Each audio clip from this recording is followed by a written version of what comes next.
Read people like a lie detector. Know what they really think and feel. Introduction. Shakira was right.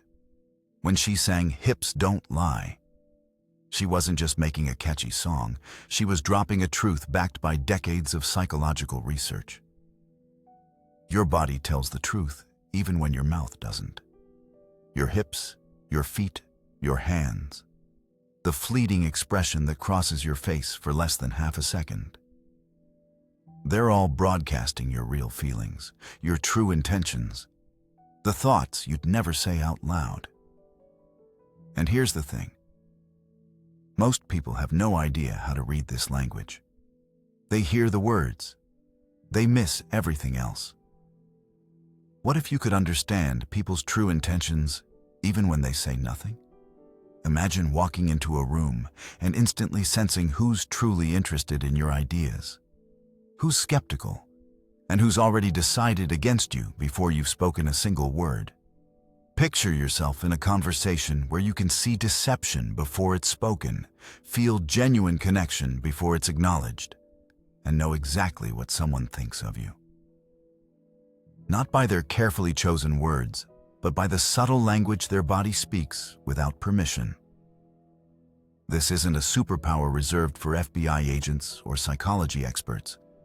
This is a skill anyone can learn, and it starts with understanding one simple truth. People are always telling you everything you need to know. They're just not using words to do it. Research in communication science reveals something most of us overlook every single day. When psychologist Albert Mehrabian studied how we communicate emotions and attitudes, he discovered that in face-to-face conversations where feelings matter, only 7% of our message comes from the actual words we say. 7%. The rest? 38% lives in our tone of voice, the warmth, the hesitation, the conviction behind what we say.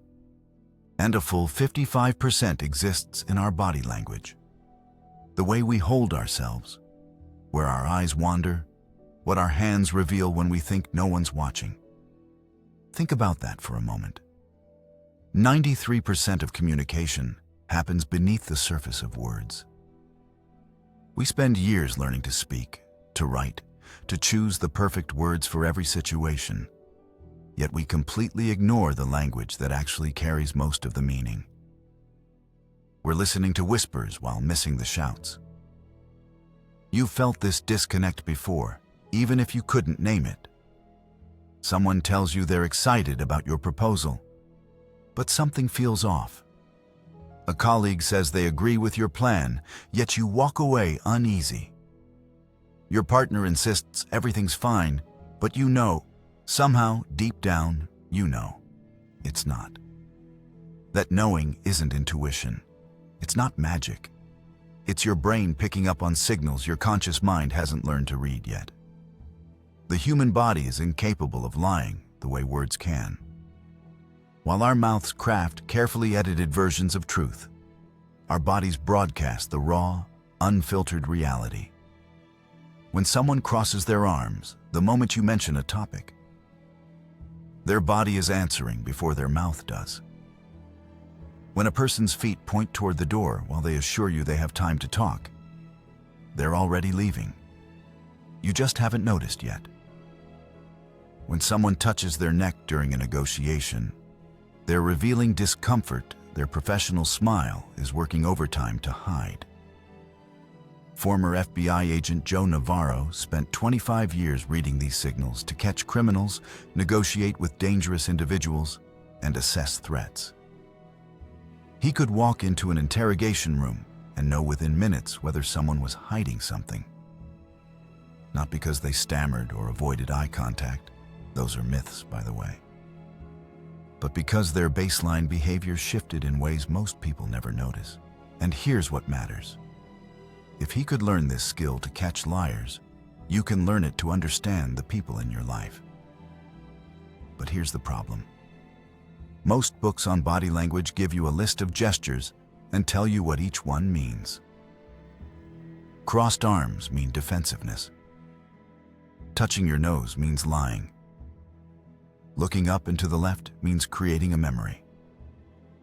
These simplistic interpretations are not just wrong, they're dangerous. They turn people into bad detectives, seeing deception everywhere and missing the actual truth right in front of them. The truth is far more nuanced and far more powerful. Reading people isn't about memorizing isolated gestures. It's about understanding clusters of behavior, reading context, and recognizing when someone's body language shifts from their normal baseline. It's about seeing the whole picture, not fixating on a single brushstroke. This book will teach you that system, not party tricks, not oversimplified myths. A real, practical framework you can use today. In your relationships, in your career, in every conversation that matters. You'll learn how to read faces, including the fleeting micro-expressions that flash across someone's features for less than a second and reveal what they're really feeling. You'll discover why hands are the most honest part of any conversation and what they're telling you when someone thinks they're being perfectly controlled. You'll understand why Shakira was scientifically accurate, why your lower body, the part you control least consciously, reveals more truth than anything you say. More importantly, you'll learn how to read yourself, how your body language shapes the way others perceive you, and how changing your posture can literally change your hormone levels, your confidence, and the outcomes you create in your life. Here's what I won't promise you: mind-reading abilities, foolproof lie detection, or the power to manipulate others. Those things don't exist, and anyone who tells you otherwise is either lying or selling something. What I will promise you is clarity. The ability to walk into any room and understand what's really happening beneath the surface of polite conversation. The skill to recognize when someone is genuinely interested in you, when they're uncomfortable, when they're lying to themselves as much as they're lying to you. You'll stop missing the signals. You'll stop wondering why that job interview felt wrong even though they said all the right things. You'll stop being blindsided when a relationship ends, because you'll have seen it coming in the subtle shifts that happened weeks before the conversation. You'll stop losing negotiations to people who are less prepared but better at reading the room. And here's the best part. This transformation begins immediately. The moment you finish this introduction and move into the first chapter, you'll start seeing things you've been missing your entire life. Because these signals have always been there. People have always been telling you the truth. You just didn't know the language they were speaking.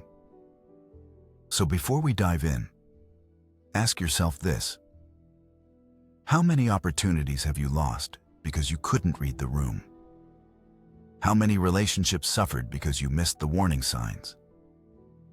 How many negotiations fell apart because you believed the words instead of watching the body? And more importantly, how much more could you achieve if you could finally see what everyone is really saying? The answers are in this book. The language is simple once you know what to look for. And the people around you are already speaking it right now, whether you're ready to listen or not. Just like Shakira said, hips don't lie, and neither does any other part of your body. Chapter 1. Why words are only 7% of the truth. Here's what most people don't understand about human communication. The words coming out of someone's mouth are the least important part of the conversation. Think about that for a moment. You spend your entire life learning to speak, perfecting your vocabulary, choosing your words carefully in every important conversation. And yet, those words carry only a fraction of your actual message. In the 1960s, psychologist Albert Mehrabian conducted research that would change how we understand communication forever. He wanted to answer a simple question. When someone's words don't match their tone or facial expression, which do we believe? When your boss says, "Great job," while frowning and crossing their arms, which signal do you trust? The words or the body? Mehrabian discovered something remarkable. In conversations where feelings and attitudes matter, only 7% of the message comes from the actual words spoken. 7%. Let that sink in. The remaining 93% of communication happens through two channels most people completely ignore. 38% lies in tone of voice. The warmth, hesitation, conviction, or doubt behind what's said. And 55% exists purely in body language. The way you hold your shoulders, where your eyes focus, what your hands do when you think no one's watching. These silent signals carry more truth than every word you speak.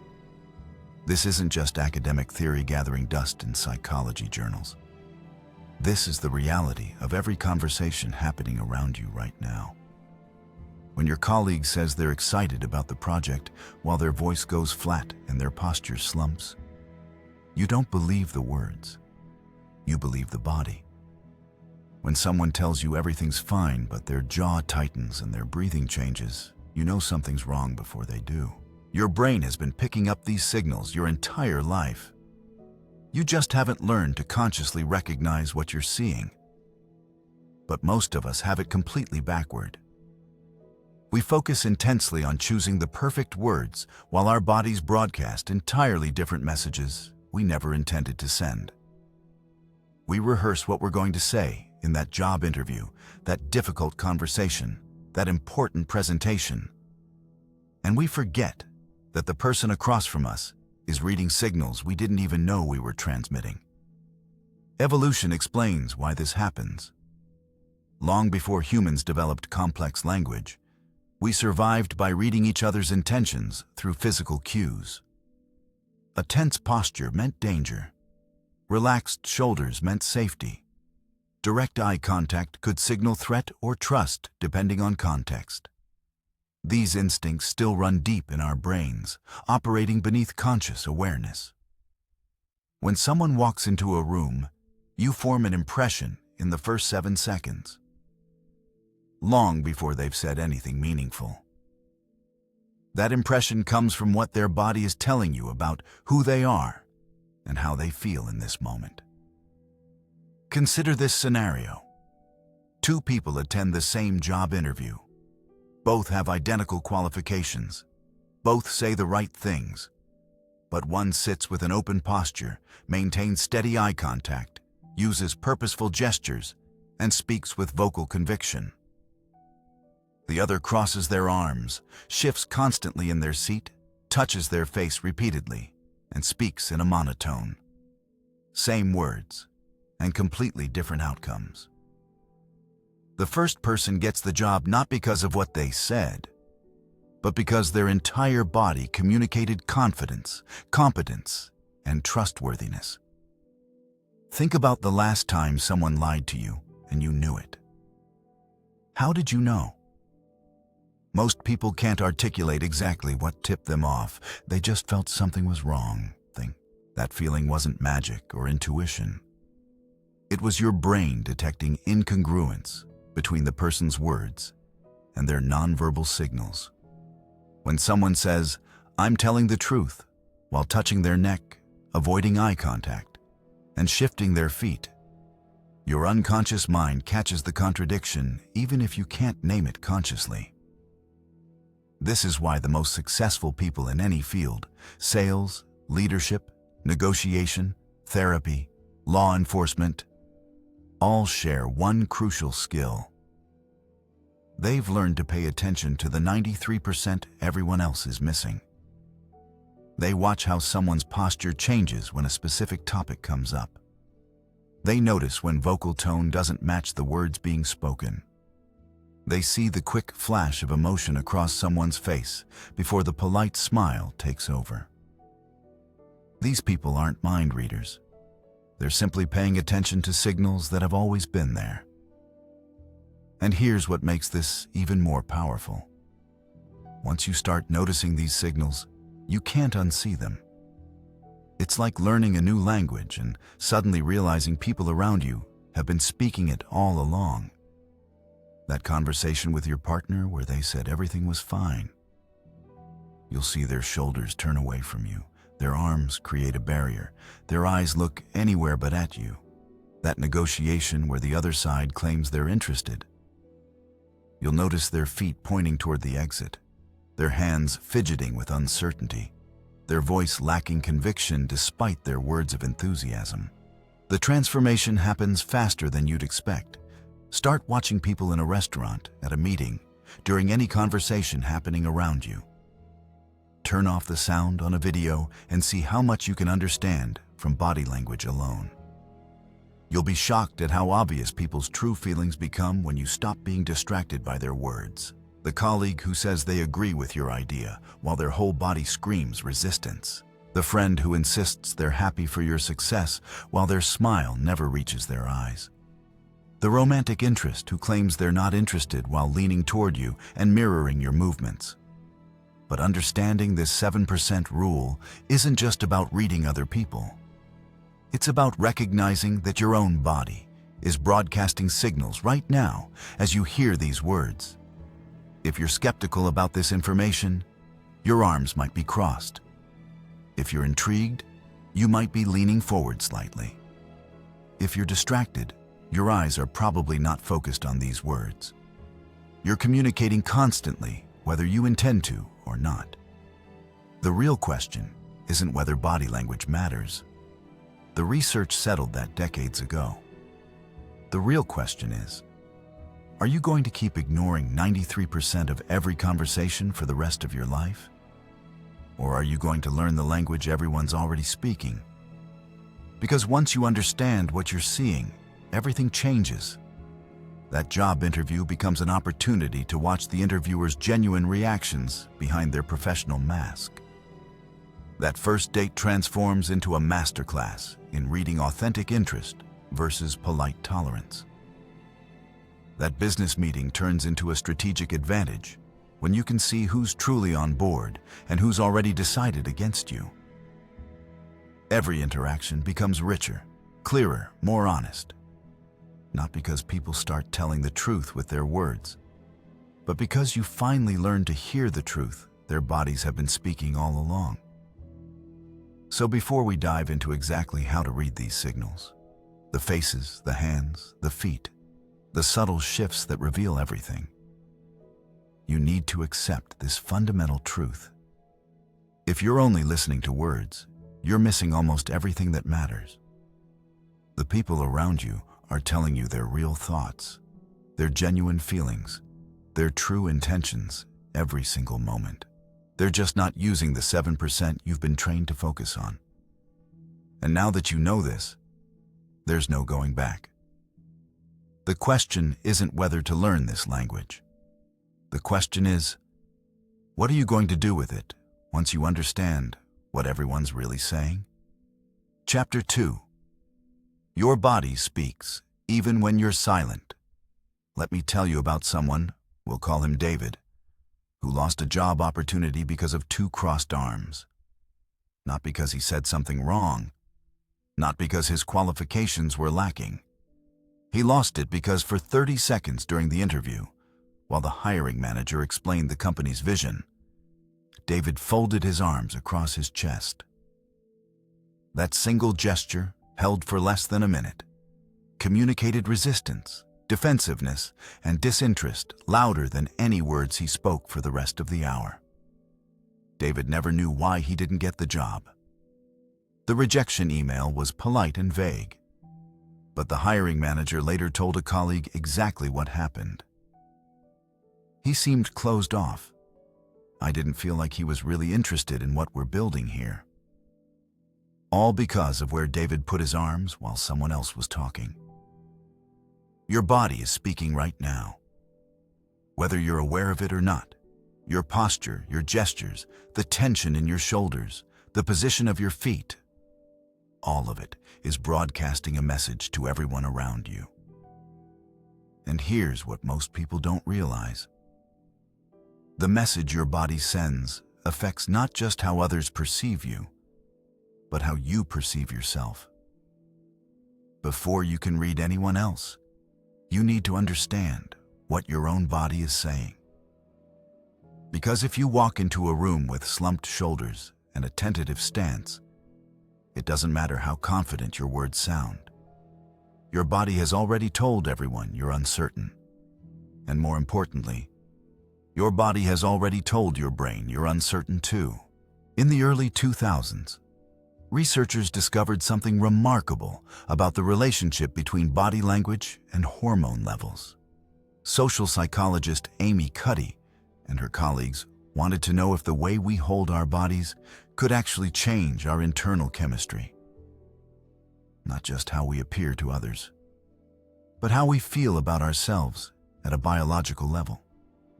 They divided participants into two groups. The first group held what they called high power poses for 2 minutes. Expansive positions like standing with hands on hips, leaning back in a chair with hands behind their head, or standing with arms raised. The second group held low power poses, contractive positions like sitting hunched with arms crossed, standing with arms wrapped around themselves, or sitting with hands folded tightly in their lap. Before and after these 2-minute sessions, the researchers measured testosterone and cortisol levels through saliva samples. The results were striking. Those who held high-power poses experienced a 19% increase in testosterone, the hormone associated with confidence and dominance, and a 25% decrease in cortisol, the stress hormone. Their bodies were literally becoming more confident at a chemical level. The low-power pose group showed the opposite pattern. Their testosterone dropped 10%, while their cortisol increased 17%. Just 2 minutes of contractive posture made them biochemically more anxious and less confident. But the changes weren't just hormonal. When given the opportunity to gamble $2 for a chance to win 86% of the high-power posers took the risk, compared to only 60% of those who'd held low-power poses. The way they held their bodies for 2 minutes changed not just how they felt, but how they behaved in a situation requiring confidence and risk tolerance. Now, here's what matters for you. This effect works both ways. When you're nervous before a job interview, a difficult conversation, or an important presentation, your natural instinct might be to make yourself smaller. Cross your arms, hunch your shoulders, wrap one arm around your torso. You're unconsciously adopting a protective posture, and that posture sends a signal to your brain. There's something to be afraid of. Your body language creates the very anxiety you're trying to hide. Think about the last time you felt truly confident about something. How were you standing? Chances are your shoulders were back, your chin was level, your chest was open, and your stance was wide and stable. Your body naturally expands when you feel powerful. The discovery is that this relationship runs in reverse too. If you expand your body, you begin to feel more powerful, even when you started out feeling uncertain. This isn't about faking confidence or putting on a performance. This is about understanding that your mind and body are in constant communication. And right now, your body might be telling your brain a story you didn't mean to tell. Every time you slump, cross your arms defensively, or make yourself smaller, you're reinforcing a narrative of uncertainty and weakness. Not just to others, but to yourself. So what does confident body language actually look like? It's simpler than you might think. An open posture, arms relaxed at your sides or gesturing naturally, not wrapped protectively across your body. Shoulders back, but not stiff. Creating an open chest rather than a caved, protective stance. A level chin, neither tilted down in submission nor up in aggression. Steady eye contact that holds for a few seconds, then releases naturally rather than darting away anxiously. A firm stance with feet shoulder-width apart, weight distributed evenly rather than shifted nervously from foot to foot, and purposeful gestures that emphasize your words rather than fidgeting movements that broadcast discomfort. Contrast that with the signals of insecurity. Arms crossed or wrapped around the torso, creating a physical barrier between yourself and others. Shoulders hunched forward, making yourself smaller and protecting your chest and throat. Vulnerable areas your body instinctively shields when it perceives threat. Chin dropped, eyes focused downward rather than meeting others' gaze. Feet close together or crossed, creating an unstable, tentative stance. Hands clasped tightly, stuffed in pockets, or fidgeting with objects. Anything to avoid the vulnerability of open palms and purposeful movement. You're probably doing one or more of these things right now as you read this. Most people are. We spend our entire lives unconsciously adopting postures that broadcast insecurity. And we wonder why people don't take us seriously, why we don't get chosen for opportunities, why we feel anxious in situations that shouldn't be threatening. Here's a simple exercise. The next time you're about to walk into an important situation, an interview, a difficult conversation, a presentation, a first date, spend 2 minutes in a bathroom stall or an empty room holding a high-power pose. Stand like a superhero, feet wide, hands on hips, chest open, chin up. Or raise your arms in a V like you just won a race. Hold it for 2 full minutes. It will feel ridiculous. Do it anyway. What you're doing is sending a message to your brain before you walk into that room. You're telling your body that you're confident, powerful, ready for this moment. And your body will respond by making you chemically, neurologically, and behaviorally more confident. You're not faking anything. You're using your body to create the reality you want to feel. But power posing before important moments is just the beginning. The real transformation happens when you become aware of how you're holding your body throughout every single day. When you're on a video call, are you hunched over your desk or sitting up straight with your shoulders back? When you're walking down the street, is your gaze on the ground or straight ahead? When someone's talking to you, are your arms crossed or open?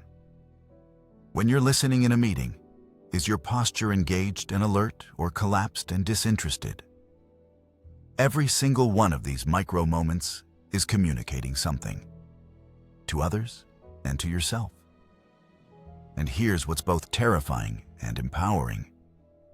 Most people go their entire lives completely unaware of what their body is saying. They wonder why they feel anxious, why people don't respect them, why opportunities pass them by. And they never realize their body has been telling everyone, including themselves, that they're not confident, not capable, not worth taking seriously. You now have information most people never get. You know that your posture isn't just about appearance. It's about your actual neurochemistry, your hormone levels, your behavior, your sense of self.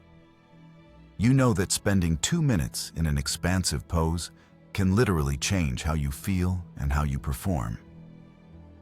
You know that the way you're sitting right now is either building your confidence or undermining it. So here's the real question. What is your body saying about you right now, in this moment? Are your shoulders back or hunched? Is your chest open or closed? Are you taking up space or making yourself small? And more importantly, what do you want your body to say? Because here's the truth about body language that most people miss. It's not about tricking other people into thinking you're confident. It's about using your body to actually become confident. When you hold yourself like someone who deserves to be in the room, your brain starts believing you deserve to be in the room. When you adopt the posture of someone powerful, your body creates the chemistry of power. Your body has been speaking all along. The question is, Are you going to start controlling what it says?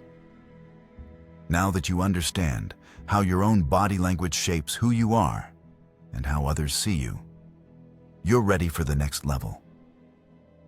Learning to read the signals everyone else is broadcasting without knowing it.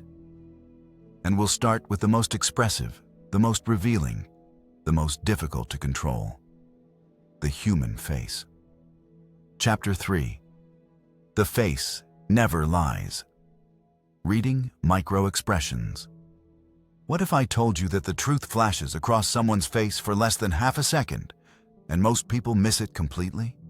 That moment when someone hears news they claim not to care about, and for a fraction of a second, 1/25th of a second to be precise, their face reveals everything they're trying to hide. It happens too fast for conscious awareness, but not too fast for a trained eye to catch.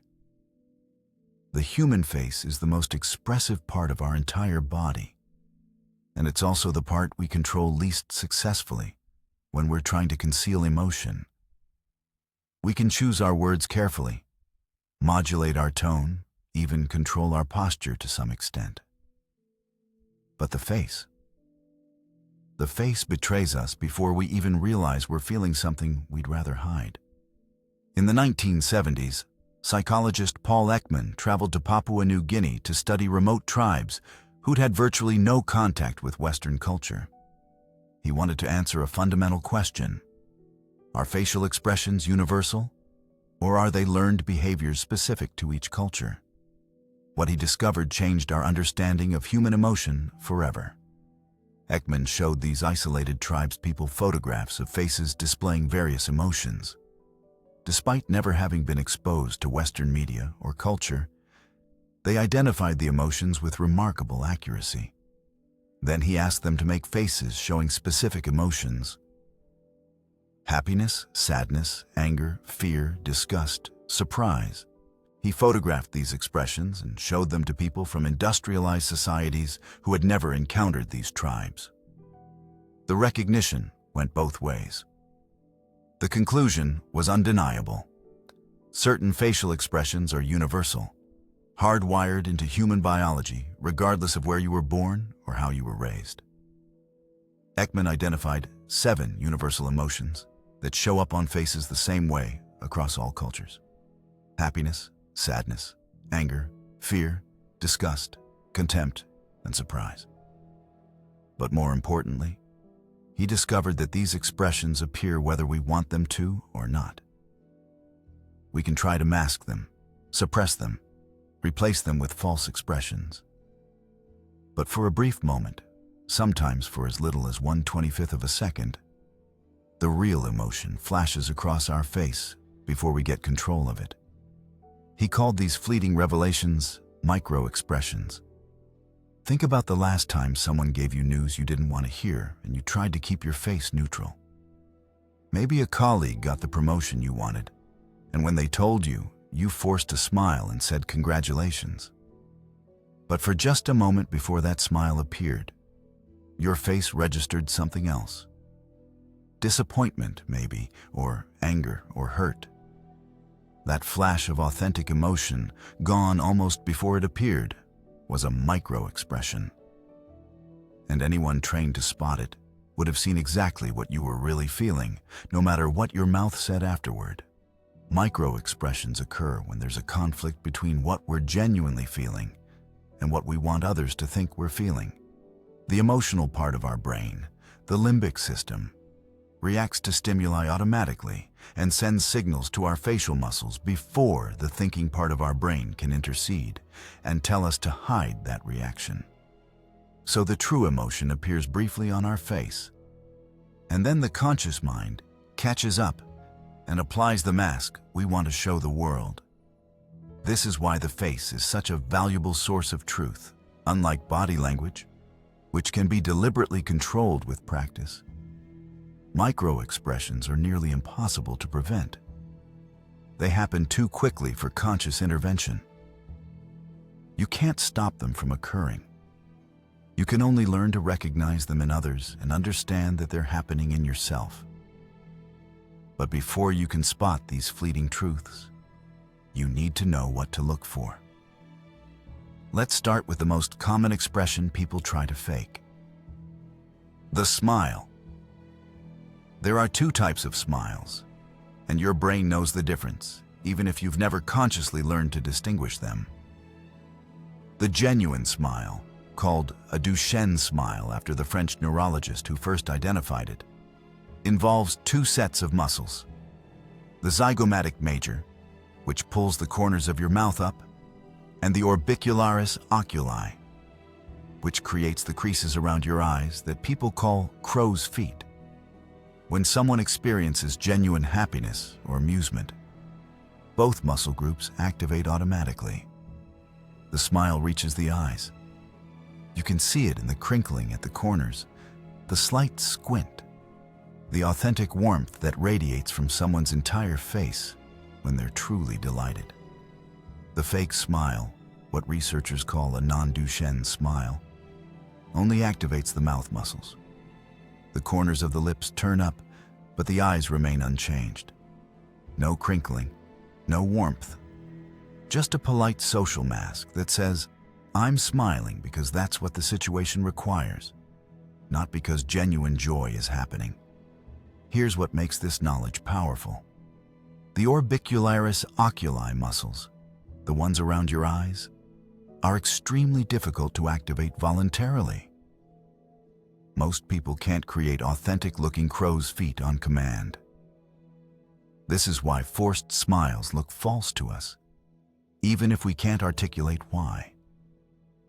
Our brains have evolved to detect the difference between authentic and performative emotion, and nothing performs quite as unconvincingly as a smile that stops at the mouth. So when someone tells you they're thrilled about something, your success, your news, your achievement, look at their eyes. If the corners crinkle, if there's genuine animation around the eye area, the smile is real.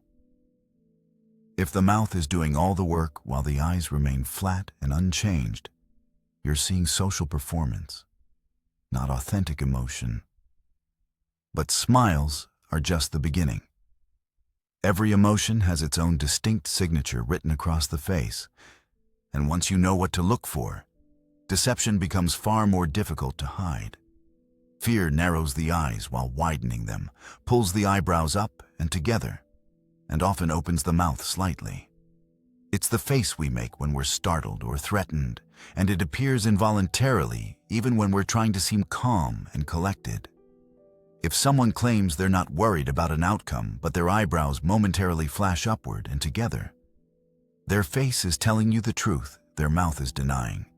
Anger pulls the eyebrows down and together, creating vertical lines between them, while the jaw clenches and the lips press into a tight line or pull back to expose teeth, even if someone is speaking calmly. If you see that momentary tightening of the jaw or pressing of the lips, anger is present whether they're admitting it or not.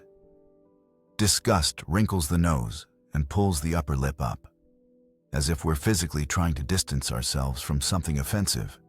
This expression appears not just in response to bad smells or tastes, but also to ideas, people, or situations we find morally or emotionally repugnant.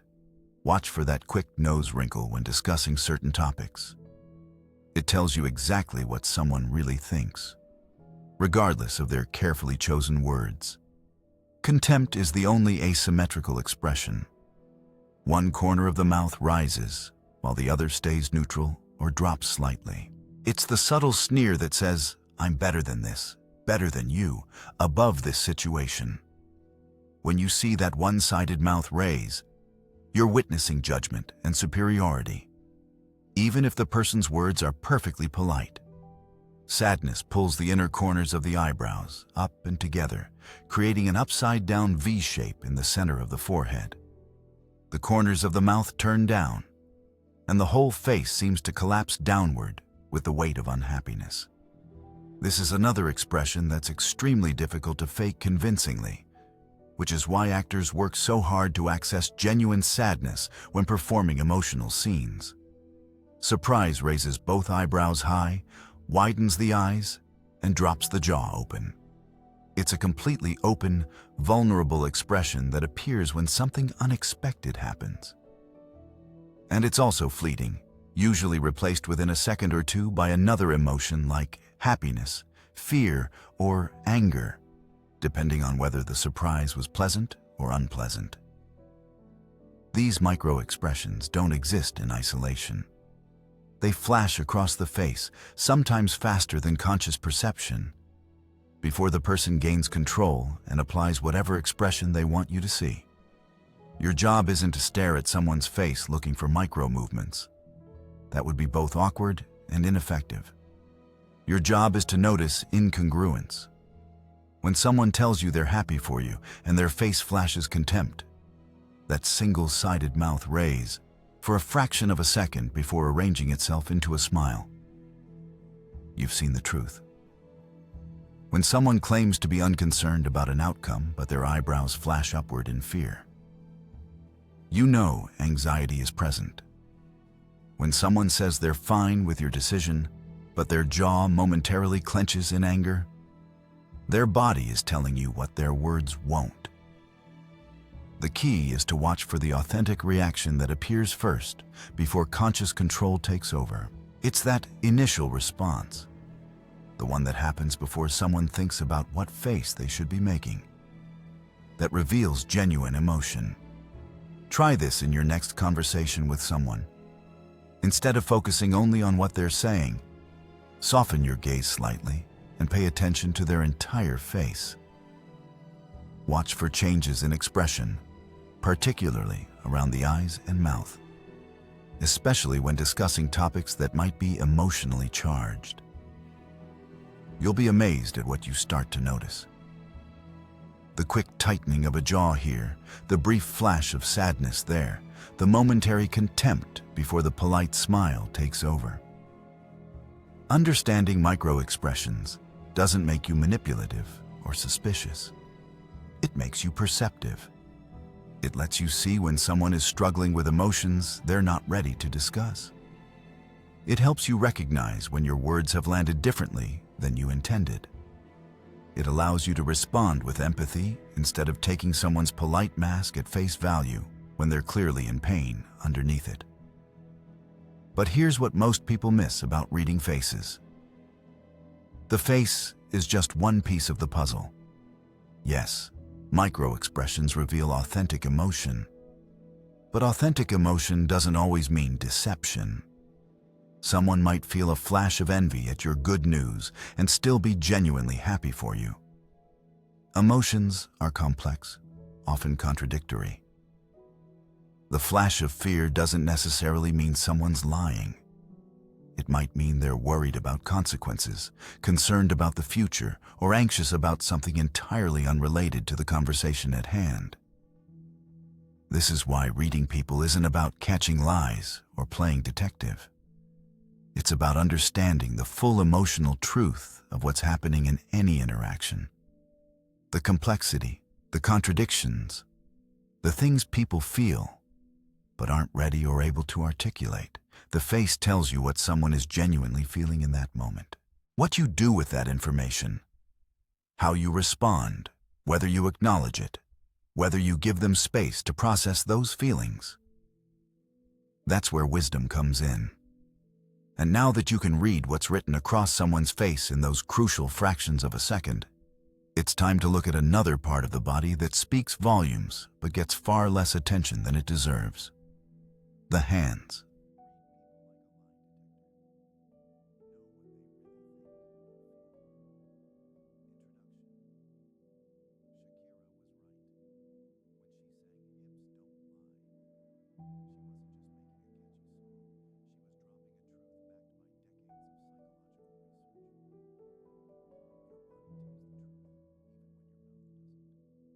Chapter 4.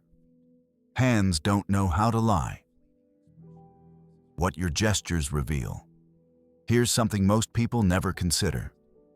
While you can train your face to smile convincingly and hold your posture in a confident stance, your hands will betray you without permission. They're the most honest broadcasters of your internal state, precisely because they're the part of your body you control least consciously. Watch anyone having a difficult conversation. Their face might be calm, their posture might be composed, but their hands are rubbing together, picking at fingernails, clutching the opposite arm, touching their neck, fidgeting with a pen. Doing anything but resting calmly. The hands know the truth, even when every other part of the body is performing calm confidence. Former FBI agent Joe Navarro spent decades interrogating suspects and witnesses. And he learned early in his career to ignore what people's mouths were saying and watch what their hands were doing instead. Because hands, unlike faces and words, operate on a more primitive level of consciousness. We don't rehearse our hand movements the way we rehearse our facial expressions or carefully chosen words. The hands simply move in response to what we're actually feeling, without consulting us about whether we want to reveal that information. Let's start with the most powerful hand gesture in human communication: the steeple. You've seen this 1,000 times without necessarily registering what it means.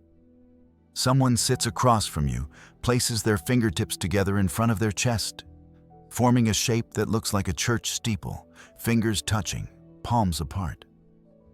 This single gesture broadcasts more confidence and authority than almost any other nonverbal signal you can send.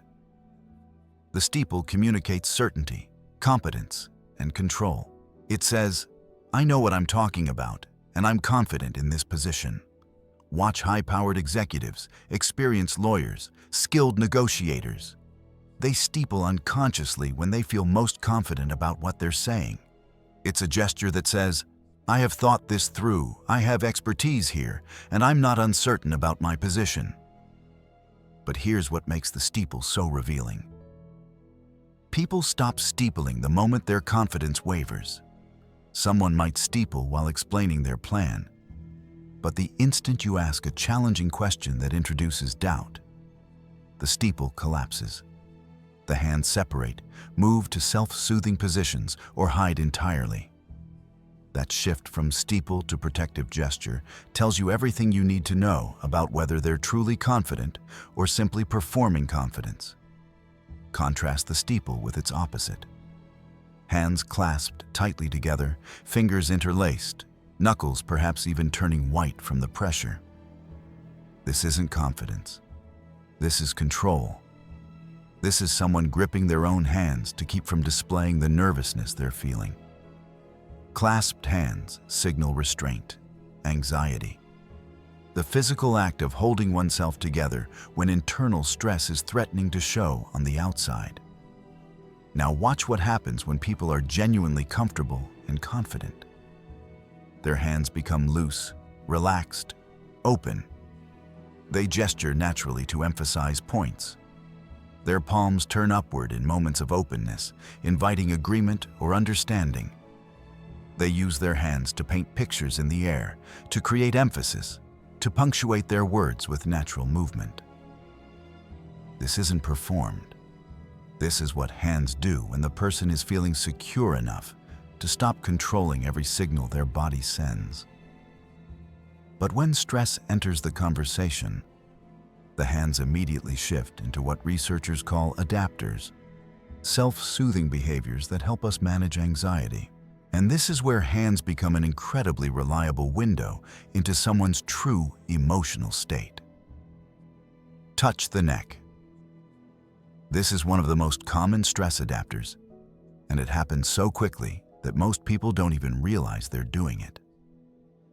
The moment someone feels threatened, uncertain, or uncomfortable, one hand moves to touch the side or front of their neck, sometimes the suprasternal notch, that small indentation where the collarbones meet at the base of the throat. This area is particularly vulnerable, and when we feel psychologically threatened, our hands instinctively move to protect or soothe it. Watch for this gesture when you ask difficult questions or introduce topics that make someone uncomfortable. The hand goes to the neck before conscious thought can intercede. Face touching is another dead giveaway of internal stress. When people touch their faces, rubbing an eye, stroking their chin, covering their mouth, rubbing their nose. They're self-soothing. These are the gestures we adopted as children when stressed or uncertain. And they persist into adulthood despite our best efforts to appear calm and collected. The person who keeps touching their face during a conversation is revealing discomfort, regardless of what their words are claiming. Hair touching, particularly in women, serves a similar function. When stress increases, the hands move to stroke, twirl, or adjust hair, creating a soothing, repetitive motion that helps manage anxiety. Men might adjust their ties repeatedly or smooth their hair.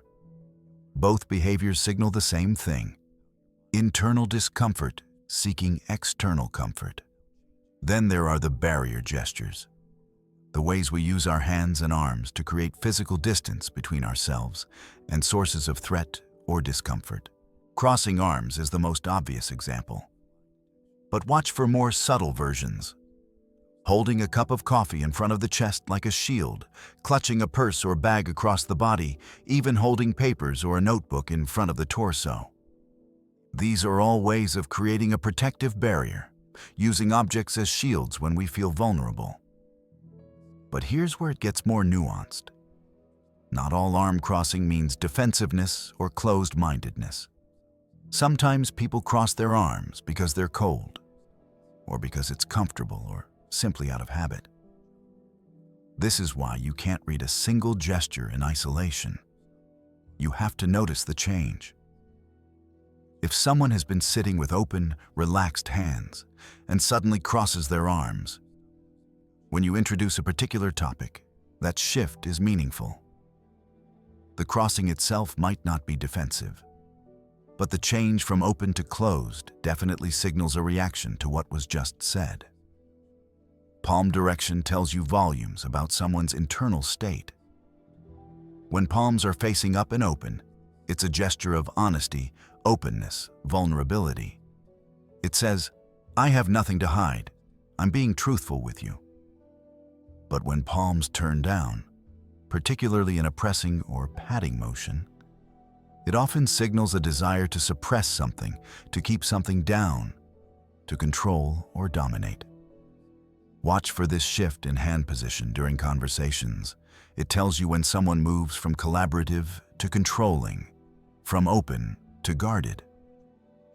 Hands hidden entirely, stuffed in pockets, tucked under legs, clasped behind the back, signals someone who's holding back.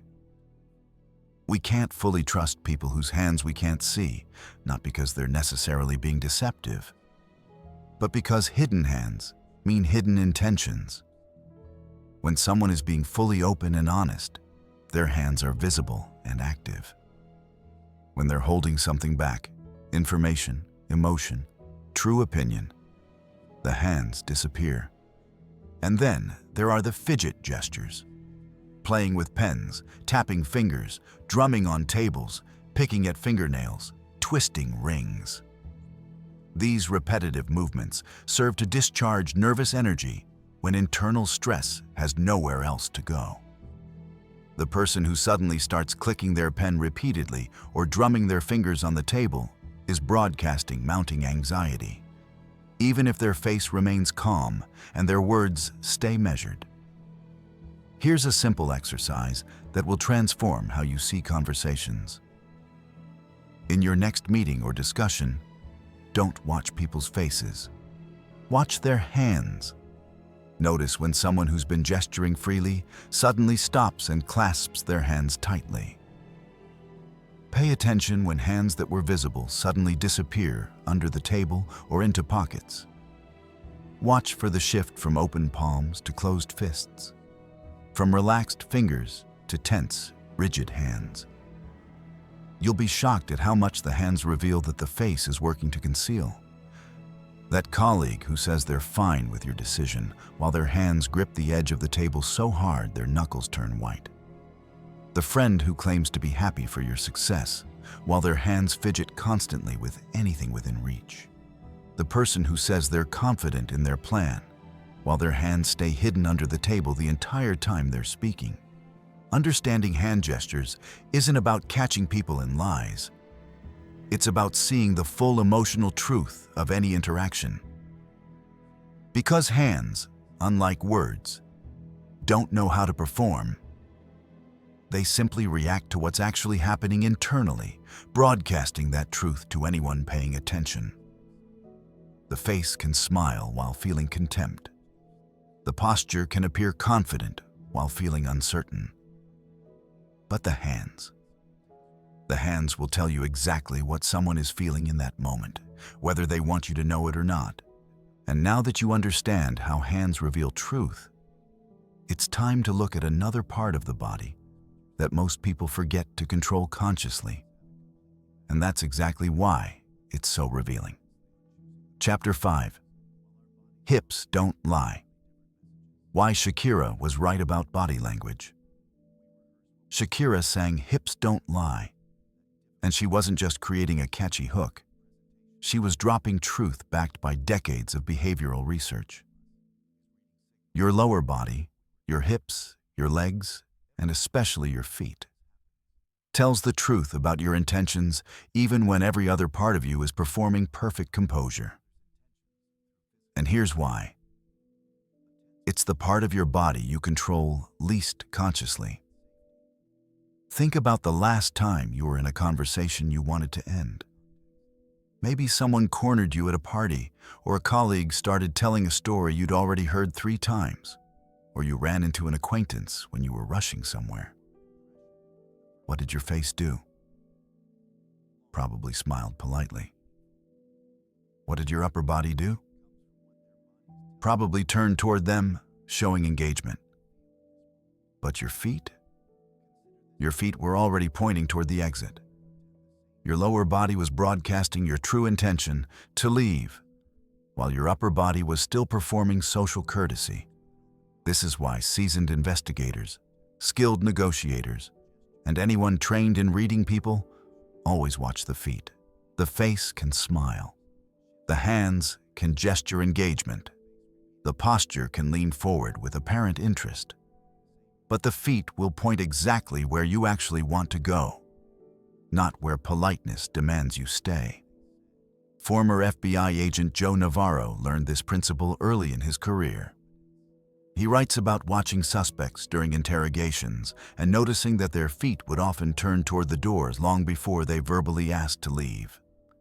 The conscious mind was still engaged in the conversation, still answering questions, still maintaining the appearance of cooperation. But the limbic brain, the primitive, honest part that governs fight or flight responses, had already decided to leave, and it communicated that decision through the feet. The direction your feet point reveals your true focus and intention. If you're standing in a group and someone's feet are pointing toward you, they're genuinely interested in you and the conversation. If their torso is facing you, but their feet are angled away, toward another person or toward an exit, their body is telling you where their attention actually wants to be. The feet are like an internal compass, always pointing toward genuine interest, never lying about true intention. Watch this at your next social gathering or business meeting. You'll see people whose entire upper body appears engaged in conversation, smiling, nodding, even leaning forward slightly, but whose feet are pointed firmly away, often toward someone else in the room or toward the door. This incongruence tells you everything. They're being polite with their face and posture, but their feet are broadcasting that they'd rather be elsewhere. And this principle extends beyond standing conversations. Even when sitting, the direction of the legs and feet reveals authentic interest or the lack of it. In courtroom studies, researchers found that jurors whose feet were pointed toward the witness box during testimony were far more likely to find that witness credible. Jurors whose feet were turned away, toward the door, toward the judge, anywhere but the witness, tended to discount that witness's testimony. The conscious mind might have been listening, but the unconscious body was literally turning away from someone it didn't trust or didn't want to hear. This is where Shakira's wisdom about hips becomes particularly relevant. Your lower body, everything from the waist down, operates largely below conscious control. We train ourselves from childhood to control our facial expressions, to manage our hand gestures, to hold our upper bodies in socially appropriate ways. But almost nobody thinks about consciously controlling their hips, legs, and feet. So while our faces are performing and our hands are carefully managed, our lower bodies are broadcasting raw, unfiltered truth. Think about attraction. When someone is genuinely interested in another person, their entire body orients toward them. But it starts with the feet. The feet point toward the object of interest before conscious awareness has even registered the attraction. And in groups, you can identify the most charismatic or influential person simply by noticing which direction most people's feet are pointing.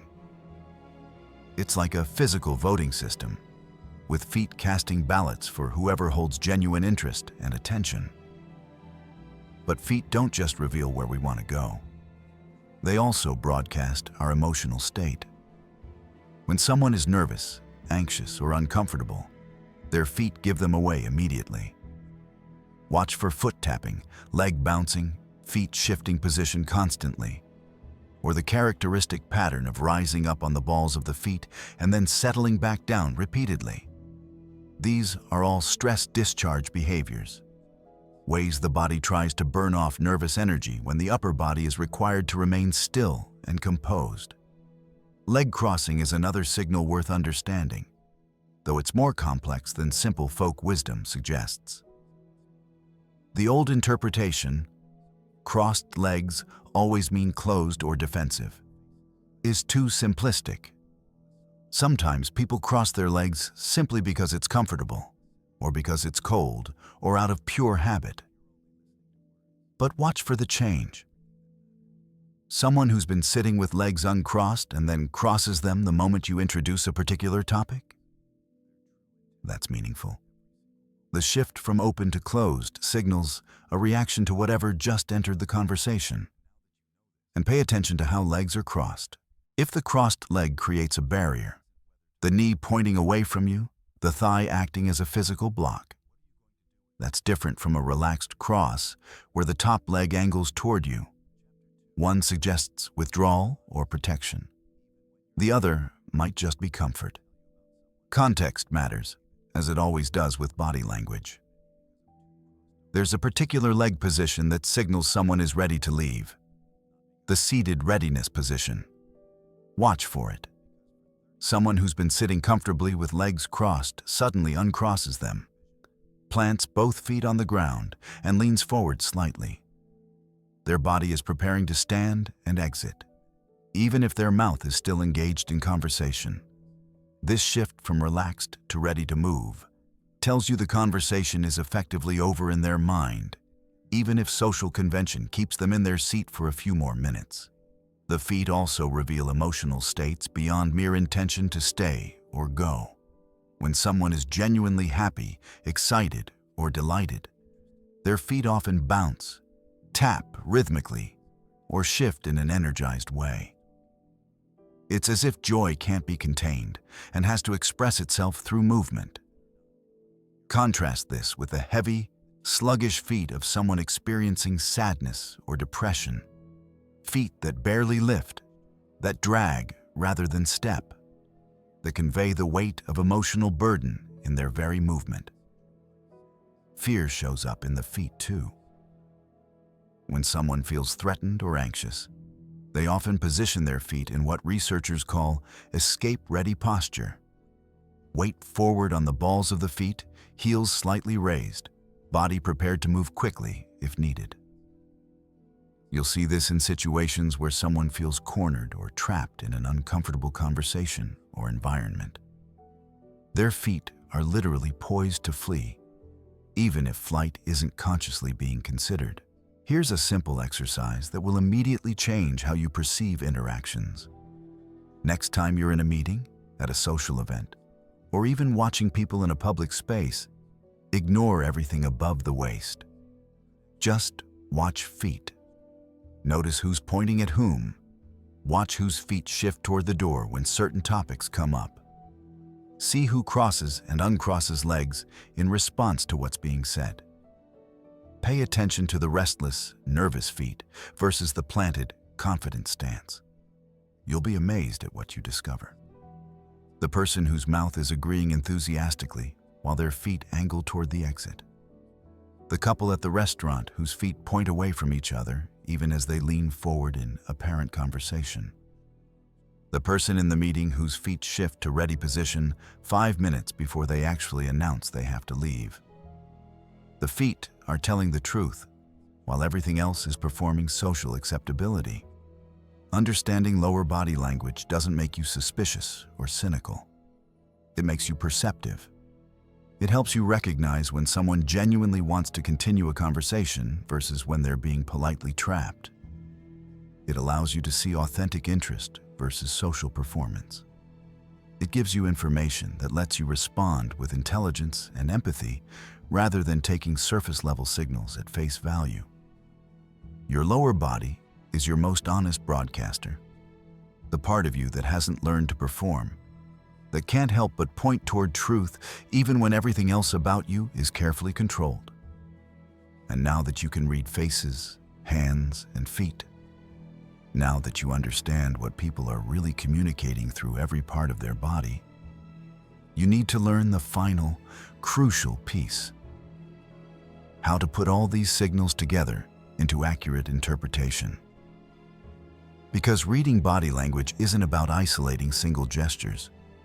It's about understanding context, recognizing patterns, and seeing the whole picture. And that's exactly what we're about to explore. Chapter 6. Context is everything. How to read body language without mistakes. If I had to choose only one skill that separates people who actually understand body language from those who just think they do, it would be this: the ability to read context. Because here's the uncomfortable truth about all those body language myths you've heard. Crossed arms mean defensiveness. Touching your nose means lying. Looking up and to the left means creating a false memory. They're not just oversimplified. They're dangerously wrong when you apply them without understanding context. Someone crosses their arms. Are they being defensive? Maybe. Or maybe they're cold. Or maybe that's simply how they sit when they're thinking deeply. Or maybe they're trying to hide a coffee stain on their shirt. A single gesture, isolated from everything else happening in that moment, tells you almost nothing reliable. But that same gesture, combined with other signals, in a specific situation, after you've observed how this person normally behaves, now it starts to tell you something meaningful. This is the critical principle most people miss. Body language isn't about reading individual gestures like a dictionary, where each movement has a fixed, universal meaning. Body language is about noticing patterns, recognizing shifts from normal behavior, and understanding that the same gesture can mean entirely different things depending on who's making it, when they're making it, and what else is happening around them. Let me introduce you to the 3 C's of accurate body language reading: context, clusters, and congruence. Master these 3 principles, and you'll never make the amateur mistake of thinking you can decode someone from a single crossed arm or a momentary nose touch. Let's start with baseline, the foundation of everything else.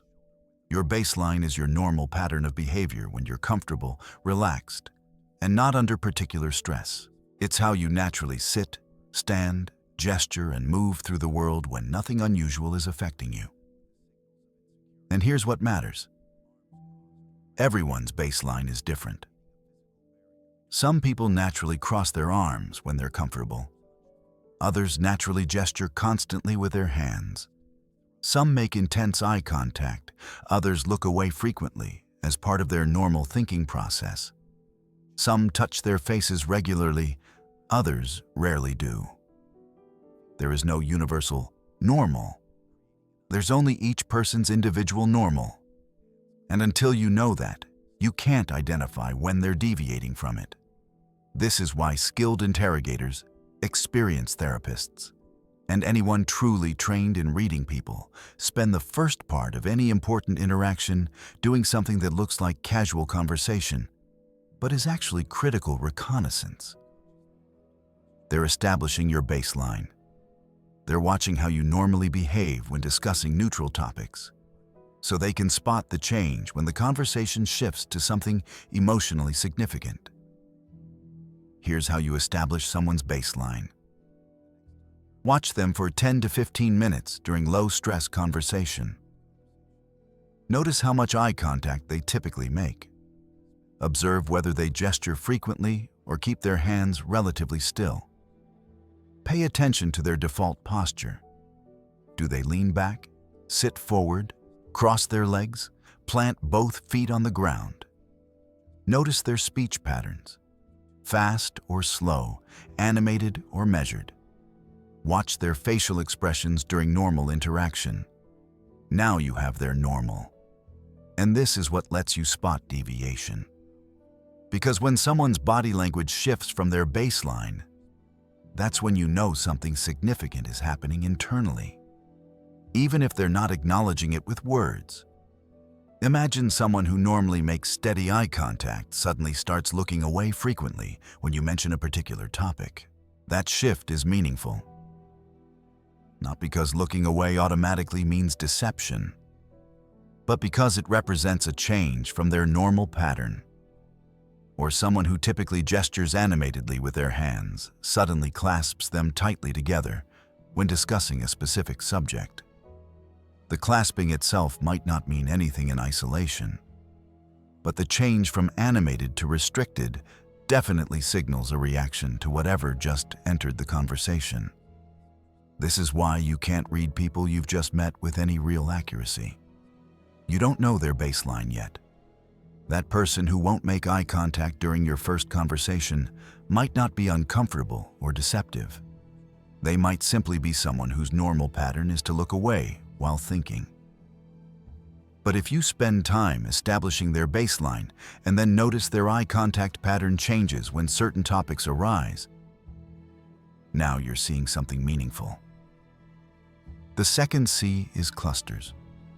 Multiple signals that appear together and point to the same interpretation. One gesture in isolation is usually meaningless, but several gestures that all suggest the same emotional state. That's reliable information. Let's say you're having a difficult conversation with someone, and you notice they've crossed their arms. That alone tells you nothing certain. But if they've also leaned back, away from you, and their facial expression has shifted from open to closed, and their jaw is tight, and they've stopped making eye contact, now you're not looking at one ambiguous gesture. You're looking at a cluster of behaviors that all point toward the same message: discomfort, resistance, or withdrawal.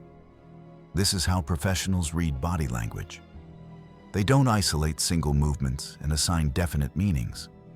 They watch for patterns, multiple signals that reinforce each other, creating a coherent message you can trust. Someone touches their neck once during an hour-long conversation. Probably meaningless.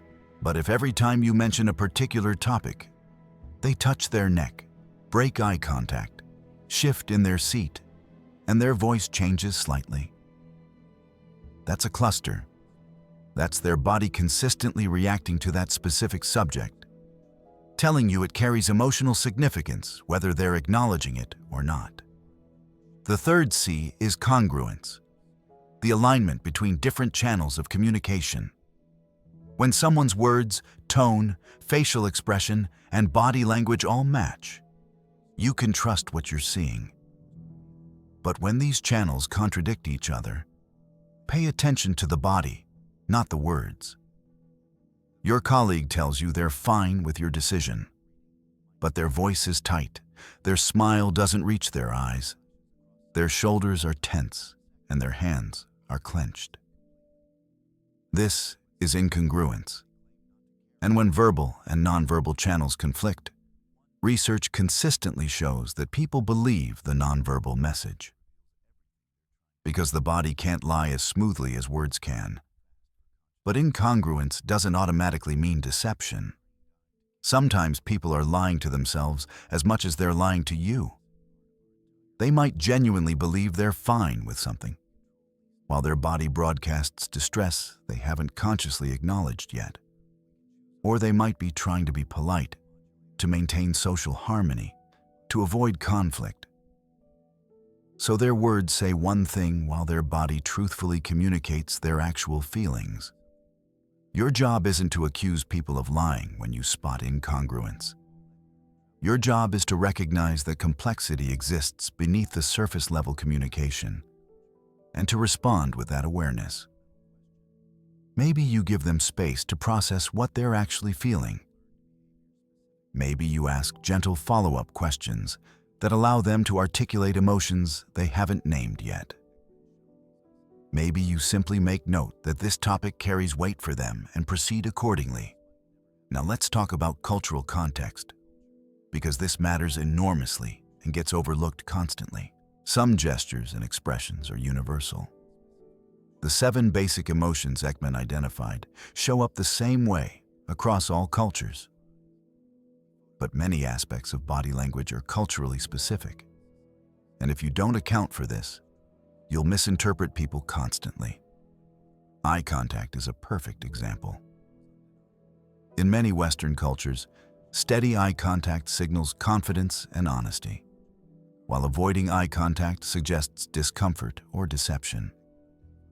But in many Asian, African, and Latin American cultures, sustained eye contact, particularly with someone of higher status, is considered disrespectful or aggressive. Someone from these cultures might look down or away as a sign of respect. And if you interpret that through a Western lens as dishonesty or discomfort, you've completely misread the situation. Personal space varies dramatically across cultures too. What feels like comfortable conversational distance in one culture might feel uncomfortably close or distant in another. Gestures that are benign in one place can be offensive in another. Even smiling means different things culturally. Some cultures smile frequently as social lubrication, while others reserve smiling for moments of genuine happiness and consider constant smiling superficial or false. This is why context includes not just the immediate situation, but also the cultural background of the person you're reading. Don't apply your cultural norms universally and expect accurate interpretation. And finally, let's address the most common mistake people make when they first start paying attention to body language. They become suspicious of everyone. They start seeing deception everywhere. Someone touches their face, and suddenly they're convinced that person is lying. Someone crosses their arms, and they decide that person is closed off and resistant. This is the opposite of what understanding body language should do for you. Reading body language accurately makes you more empathetic, not more suspicious. It helps you see complexity, nuance, and the full emotional reality of interactions. It lets you recognize when someone is struggling with feelings they haven't articulated, when they're conflicted, when they're uncomfortable but trying to be polite, when they're anxious but putting on a brave face. The goal isn't to turn yourself into a human lie detector. Those don't actually exist, by the way, despite what TV shows suggest. The goal is to become someone who sees more of what's really happening in every interaction, who responds with intelligence and empathy to the full truth of what people are communicating, not just the edited version their words present. So here's your practice. Next time you're in an extended conversation with someone, a friend, a colleague, a family member, spend the first 10 minutes just observing their baseline. Don't analyze, don't interpret, just notice. How do they normally sit, gesture, make eye contact, move? Get curious about their unique patterns of communication. Then, As the conversation continues, watch for changes from that baseline. Notice when multiple signals shift together into clusters that suggest a reaction to something being discussed. Pay attention to whether their words match their body or create incongruence that suggests complexity beneath the surface. And most importantly, use this information not to judge or accuse, but to understand more deeply, to respond more thoughtfully, to connect more genuinely with the full truth of what's being communicated in that moment. Because that's what reading body language is actually for. Not catching lies, not playing detective, but seeing people more completely and responding to them more effectively. And now that you understand how to read the signals accurately, there's one more crucial skill you need: recognizing when someone is being deceptive and knowing the real signs that indicate dishonesty. Because they're nothing like what popular culture has taught you. Chapter 7. How to Spot Deception. What they don't tell you about lie detection. Here's the truth about lie detection that almost nobody wants to hear. There is no Pinocchio's nose. No single gesture, no specific eye movement, no particular body language signal that universally and reliably indicates someone is lying. If you've been told that people who look up and to the left are creating false memories, or that touching your nose means you're lying, or that avoiding eye contact reveals deception, you've been taught myths that will make you worse at detecting lies, not better. The problem with popular lie detection advice isn't just that it's oversimplified. It's that it's actively misleading, turning people into suspicious, inaccurate judges of others who see deception where none exists and miss actual lies happening right in front of them. Because detecting deception is far more complex and nuanced than a checklist of suspicious behaviors.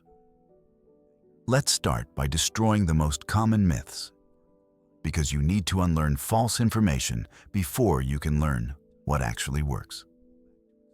Myth number 1. Liars avoid eye contact. This is probably the most widely believed sign of lying, and it's mostly wrong.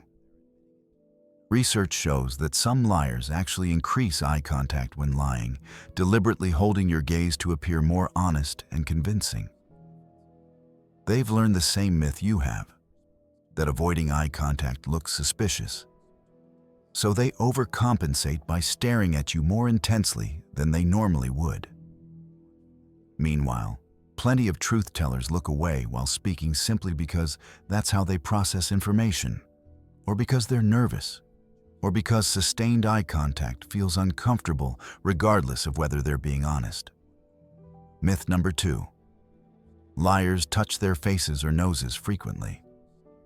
This gesture gets cited constantly as a sign of deception. But research finds no reliable connection between face touching and lying. People touch their faces when they're thinking, when they're nervous, when they have an itch, when they're bored, for dozens of reasons that have nothing to do with deception. If you start suspecting everyone who touches their face of lying, you'll be wrong far more often than you're right. Myth number 3. Liars fidget and display nervous behavior. Sometimes they do, but so do truth-tellers when they're anxious, when they're being interrogated, when they're afraid of not being believed. Nervousness doesn't equal deception. In fact, some of the most accomplished liars appear completely calm and confident while lying, because they've learned to manage their stress responses or because they don't feel guilty about deceiving you. Myth number 4. When people look up and to the left, they're creating false memories. This particular myth has been thoroughly debunked by research. Yet, it persists in popular culture. Eye movements during recall are far more complex and individual than this simple formula suggests. And there's no reliable pattern that distinguishes truth from lies based on which direction someone's eyes move. So if all the commonly cited signs of lying are unreliable, How do you actually detect deception? The answer is more sophisticated and requires more patience than most people want to invest. You look for cognitive load, you watch for changes from baseline, you listen for verbal inconsistencies, and you ask strategic questions that make lying harder than telling the truth. Let's start with cognitive load, the mental effort required to do something. Lying is cognitively demanding. When someone tells you the truth, they're simply recalling what actually happened and describing it. But when someone lies, they have to simultaneously do several mental tasks. Construct a plausible false story. Remember what they've already said so they don't contradict themselves. Monitor your reactions to see if you're believing them. Suppress the truth they're trying to hide, and manage their own stress and guilt about deceiving you.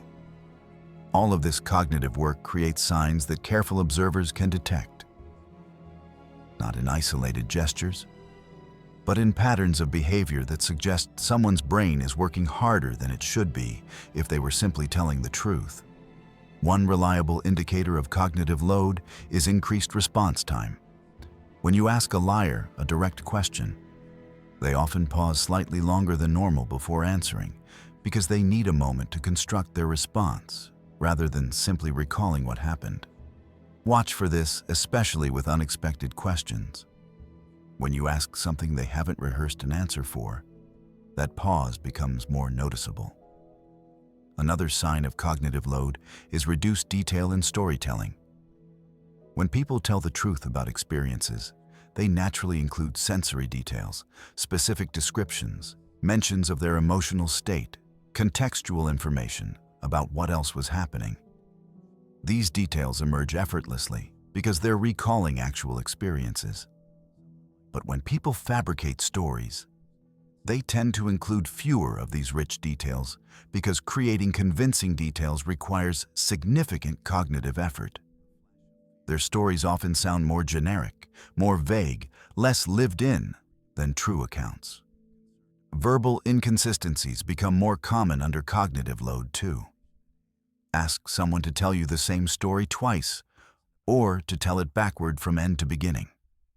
Truth tellers can do this relatively easily because they're drawing from actual memory. Liars struggle more with these tasks because they have to remember the false narrative they've constructed and ensure they don't contradict themselves, which becomes significantly harder when you change the order or ask them to repeat it. Here's where it gets interesting. You can deliberately increase someone's cognitive load to make lies easier to detect. Ask unexpected questions they haven't prepared for. Request specific details about things that would be easy to describe if they actually experienced them. Ask them to tell the story backward. Request information about their emotional state during events. All of these tactics increase the mental work required to maintain a lie while having minimal effect on truth-telling. But the most reliable way to detect deception isn't about watching for specific behaviors. It's about noticing changes from someone's baseline. Remember that baseline we discussed? It's crucial here. You can't know if someone is behaving unusually unless you know how they normally behave. Watch what happens when the conversation shifts to the potentially deceptive topic. Does their speech pattern change, becoming faster, slower, more hesitant? Do their gestures become more or less animated than their baseline? Does their posture shift? Does their facial expression change? Do they exhibit stress behaviors they weren't showing moments earlier? These changes, not the behaviors themselves, but the deviation from normal, are what suggest something significant is happening internally. It doesn't automatically mean they're lying. They might be uncomfortable with the topic for other reasons, or anxious about being misjudged, or experiencing complex emotions they're not ready to discuss. But the change tells you this topic matters, and that warrants careful attention. Context matters enormously in lie detection. Someone might show signs of stress and cognitive load not because they're lying, but because they're nervous about being suspected of lying. Innocent people who fear they won't be believed often display behaviors that look suspicious to untrained observers. Increased nervousness, hesitant speech, defensive body language, simply because the situation stresses them. This is why innocent people sometimes fail polygraph tests, and why behavioral analysis alone can never provide certainty about deception. Here's what actually helps. Asking strategic questions. Open-ended questions that require detailed responses increase cognitive load for liars more than for truth tellers. Tell me everything you remember about that evening is much harder to fake convincingly than answering, "Were you at home that night?" Unexpected questions that break from the expected script also work. When you ask something they haven't prepared for, liars need more time to construct answers, while truth tellers can respond more naturally. Another effective technique. Ask someone to explain why an innocent person might look guilty in this situation, or how someone falsely accused would feel. Truth tellers can imagine this perspective relatively easily because they're experiencing it. Liars tend to struggle with this task because taking the perspective of a falsely accused person requires them to simultaneously maintain their lie and imagine the emotional state of someone in a completely different situation. Watch for pronoun usage and language distancing. When people lie about their own actions, they sometimes unconsciously distance themselves linguistically from what they're describing. They might say, "that meeting," instead of "my meeting," or use passive voice to avoid claiming direct responsibility. They might avoid using first-person pronouns when describing their own alleged actions. These subtle linguistic shifts can indicate psychological distancing from a fabricated story. But here's the most important thing about lie detection. Even with all these techniques, you'll never achieve perfect accuracy. Research on trained professionals, including experienced law enforcement officers and intelligence analysts, shows they typically detect lies at rates only slightly better than chance. The very best human lie detectors in the world are still wrong about 40% of the time. This isn't because lie detection is impossible. It's because human deception is complex. Individual differences are enormous, and there are no universal, reliable signs that work across all people in all situations. Some people are skilled liars who show few signs of deception. Some truth tellers are naturally anxious and display behaviors that look suspicious. Context, individual baseline, and specific circumstances matter more than any simple checklist ever could. So what should you actually do with all this information? Use it to become more thoughtful and less certain. Pay attention to clusters of indicators rather than isolated signs. Watch for deviations from baseline rather than trying to spot universal lying behaviors. Increase cognitive load through strategic questioning rather than relying on passive observation. And most importantly, recognize that spotting possible deception is very different from proving actual deception. When you see signs that suggest someone might be lying, don't jump to accusations. Instead, investigate further, ask follow-up questions, gather more information. Use your suspicion as a signal to dig deeper, not as confirmation that you've caught them in a lie. Because rushing to judgment based on incomplete behavioral evidence ruins relationships, damages reputations, and often leads you to wrong conclusions about people who are actually telling the truth. The goal of learning about lie detection shouldn't be to turn you into a suspicious person who constantly doubts everyone. It should be to make you a more thoughtful observer who recognizes complexity, appreciates nuance, and understands that human communication carries ambiguity that simple formulas can never fully resolve. And now that you understand how deception works and what its limitations are, You're ready to apply everything you've learned about body language to the context where it matters most. Your relationships. Because reading people isn't just an interesting skill. It's a tool that can transform how you connect with others, resolve conflicts, and build genuine intimacy with the people who matter most in your life. Chapter 8. Reading your partner without words.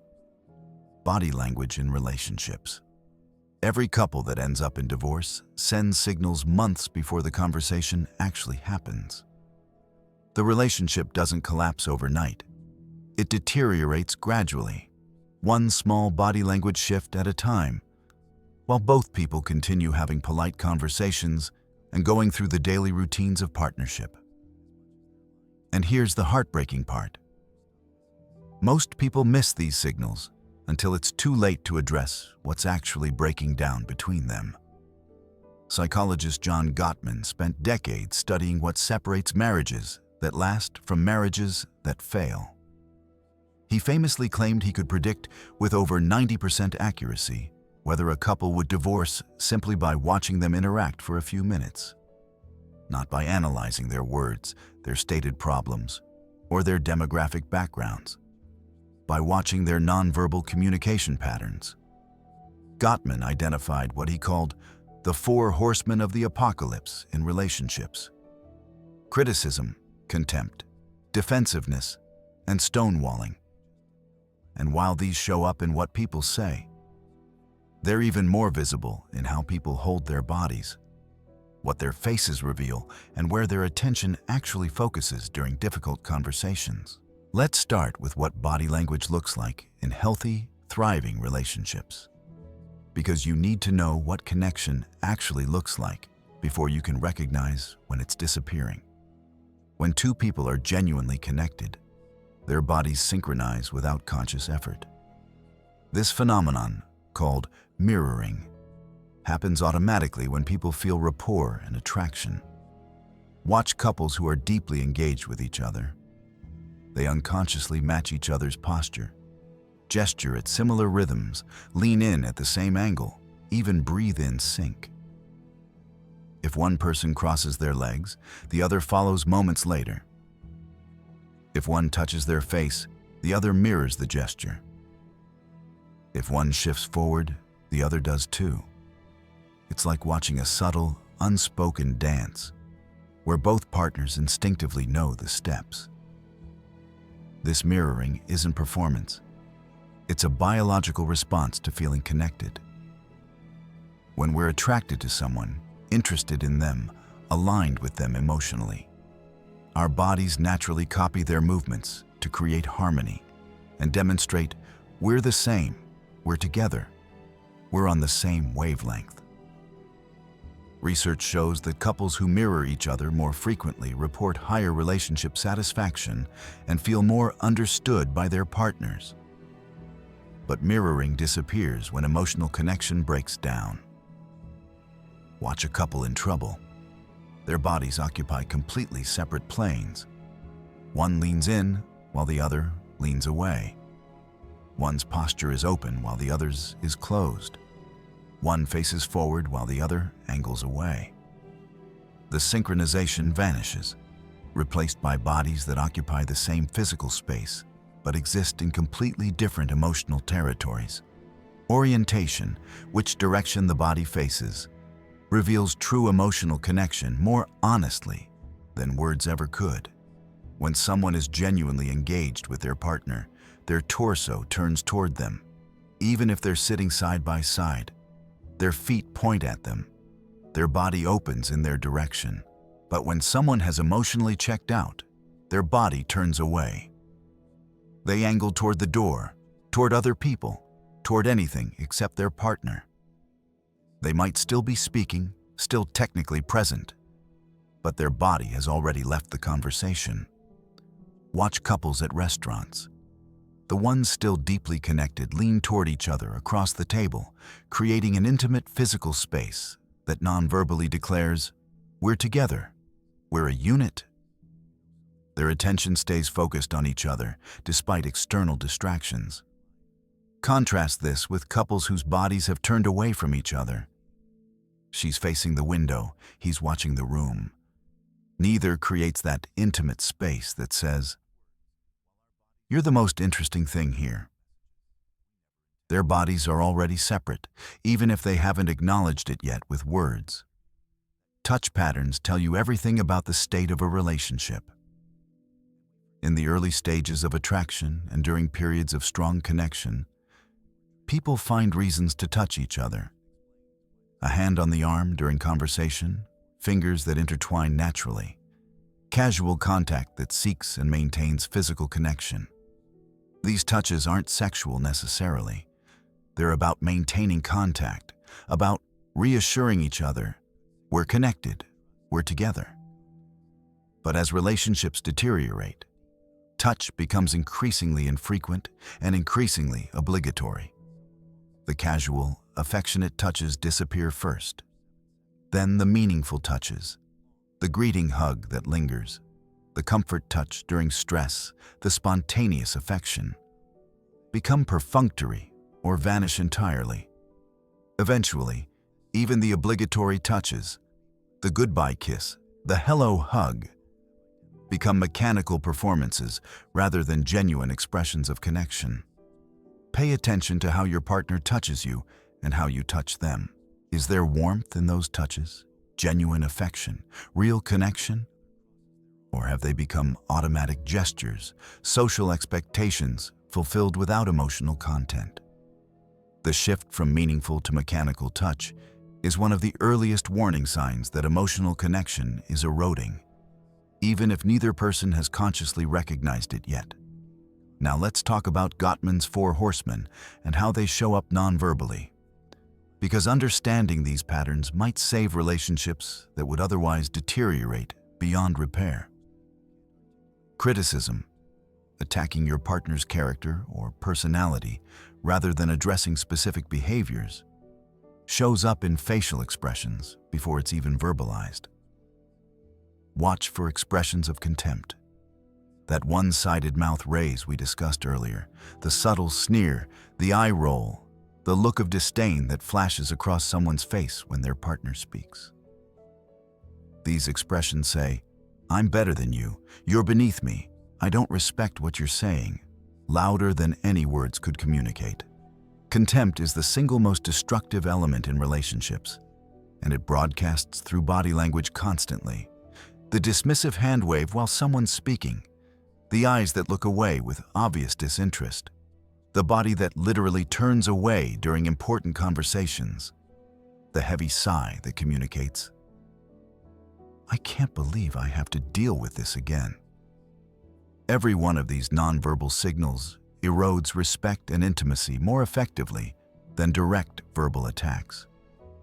Defensiveness manifests physically as protective body language. Arms crossing over the chest, hands raising as if to ward off attack, the body pulling back and away, the jaw setting in stubborn resistance. When someone feels constantly criticized or attacked, their body adopts a permanent defensive posture, always braced for the next accusation, never relaxing into openness and vulnerability. Stonewalling, withdrawing completely from interaction, is almost entirely nonverbal. It's the person who stops responding, whose face goes blank and expressionless, whose body becomes rigid and still, who literally turns away or leaves during conflict. Stonewalling says, "I'm not here anymore. I've shut down. You can't reach me." And it's one of the most damaging patterns because it makes resolution impossible. You can't work through issues with someone who's physically present but emotionally absent. These 4 patterns don't appear overnight. They develop gradually, and they show up in body language long before couples consciously recognize their relationship is in serious trouble. This is why paying attention to nonverbal patterns matters so much. You can spot problems early, when they're still addressable, before they solidify into intractable patterns that lead to permanent disconnection. But body language doesn't just reveal problems, it can also help repair them. Because the connection between body and emotion runs both ways. If you deliberately adopt body language that expresses connection, openness, and respect, you begin to feel those emotions more genuinely.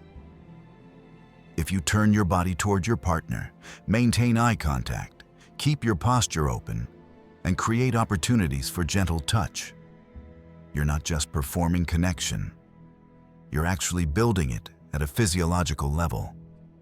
Try this experiment. Next time you're having a difficult conversation with your partner, consciously mirror their posture. Keep your body open rather than closed. Maintain soft eye contact, and occasionally use gentle touch.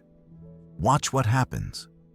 The conversation will likely become less adversarial, more collaborative, because your body is sending signals that say, "We're on the same team, we're working together, you're not my enemy." And conversely, watch what happens when you adopt closed, defensive body language. Arms crossed, body turned away, eyes averted. Even if your words are conciliatory, the relationship feels more adversarial because your body is broadcasting conflict and separation. Here's a simple check-in you can do regularly. When you're sitting with your partner, notice which direction your body naturally turns, toward them or away. Notice whether your feet point at them or toward an exit. Notice whether you're creating opportunities for gentle touch or unconsciously creating distance. Notice whether you're mirroring each other or existing in completely separate physical realities despite sharing the same space. These observations aren't about judging yourself or your partner. They're about gathering information about the actual state of your connection, which might be different from the story you're telling yourself about your relationship. Because body language doesn't lie. It broadcasts emotional truth, whether we're ready to acknowledge that truth or not. If you notice patterns of disconnection, bodies that turn away, touch that's disappeared, mirroring that's vanished, expressions of contempt or defensiveness appearing regularly, you're not powerless. You can address these patterns before they become permanent. You can talk about what you're noticing. "I realized we don't touch each other affectionately anymore." Or, "I notice we don't face each other when we talk lately."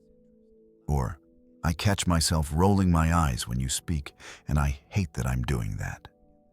These conversations are vulnerable and uncomfortable, but they're far less painful than watching a relationship deteriorate to the point of ending while pretending everything is fine because nobody said the words, "I'm unhappy," or "this isn't working." And if you're in a healthy relationship, understanding body language helps you maintain and deepen that connection. You notice when stress or external pressures start affecting how you physically relate to each other. You catch small patterns before they become big problems.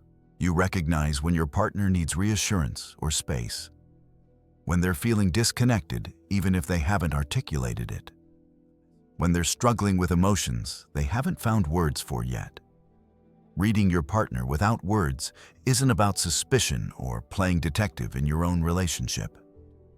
It's about seeing more completely, responding more thoughtfully, and maintaining genuine connection even when life gets complicated and stressful.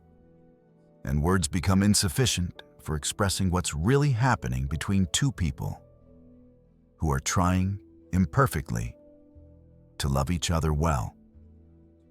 And now that you understand how body language shapes and reveals the truth of intimate relationships, you're ready to take this knowledge into another crucial arena, the professional world. Because the same principles that build or destroy romantic partnerships also determine success or failure in negotiations, leadership, and every interaction where power, persuasion, and influence matter. Chapter 9. Power Plays. Reading and projecting authority in negotiations. Here's something most people learn too late in their careers. Negotiations are won or lost before anyone says a word. The person who walks into the room projecting confidence, who takes space without apology, who holds their body like someone who expects to be taken seriously. That person has already shifted the power dynamic in their favor. Meanwhile, the person who enters tentatively, who makes themselves small, who unconsciously signals submission through posture and gesture, they're negotiating from a disadvantage they created entirely through nonverbal communication. Power isn't just about who has the better arguments or the superior position. Power is about who believes they deserve it and who projects that belief through every aspect of their physical presence. And here's what makes this both fascinating and actionable. You can learn to read power dynamics instantly by watching body language. And you can shift those dynamics deliberately by changing how you hold yourself. Let's start by understanding what power actually looks like non-verbally, because recognizing it means you can either adopt it when you need authority or identify it when someone's trying to dominate you. Powerful people take space. They sit with legs uncrossed and planted firmly, arms resting openly on chair arms or table surfaces, torso taking up maximum territory without apology. They sprawl comfortably, confident that their presence is welcome and their space is theirs to claim. Contrast this with people signaling submission or low status. Legs crossed tightly, arms pulled in close to the body, torso contracted to minimize their physical footprint. They're literally making themselves smaller, unconsciously communicating, "I don't belong here as much as you do." Watch any high-stakes meeting and you can identify the power hierarchy instantly just by observing who takes space and who contracts into themselves. The executive who leans back with hands behind their head, elbows wide, that's a power position. The junior employee who sits forward, arms close to their body, feet tucked under their chair, that's submission, regardless of what their words might claim. Powerful people move deliberately and slowly. There's no nervousness in their gestures, no fidgeting, no rapid shifts that signal anxiety or uncertainty. When they gesture, it's purposeful. Large, sweeping movements that command attention and emphasize points. When they shift position, it's measured, never hurried. This controlled movement pattern communicates, "I'm comfortable here, I'm not anxious. I have all the time in the world because I control this space." People with lower perceived power move faster and more tentatively. They fidget. They adjust their position frequently. Their gestures are smaller, more constrained, less expansive. Watch their hands. They're often engaged in nervous adapters, touching their face, playing with objects, doing anything to discharge the anxiety they're feeling about their position in the room. Eye contact patterns reveal power structures immediately.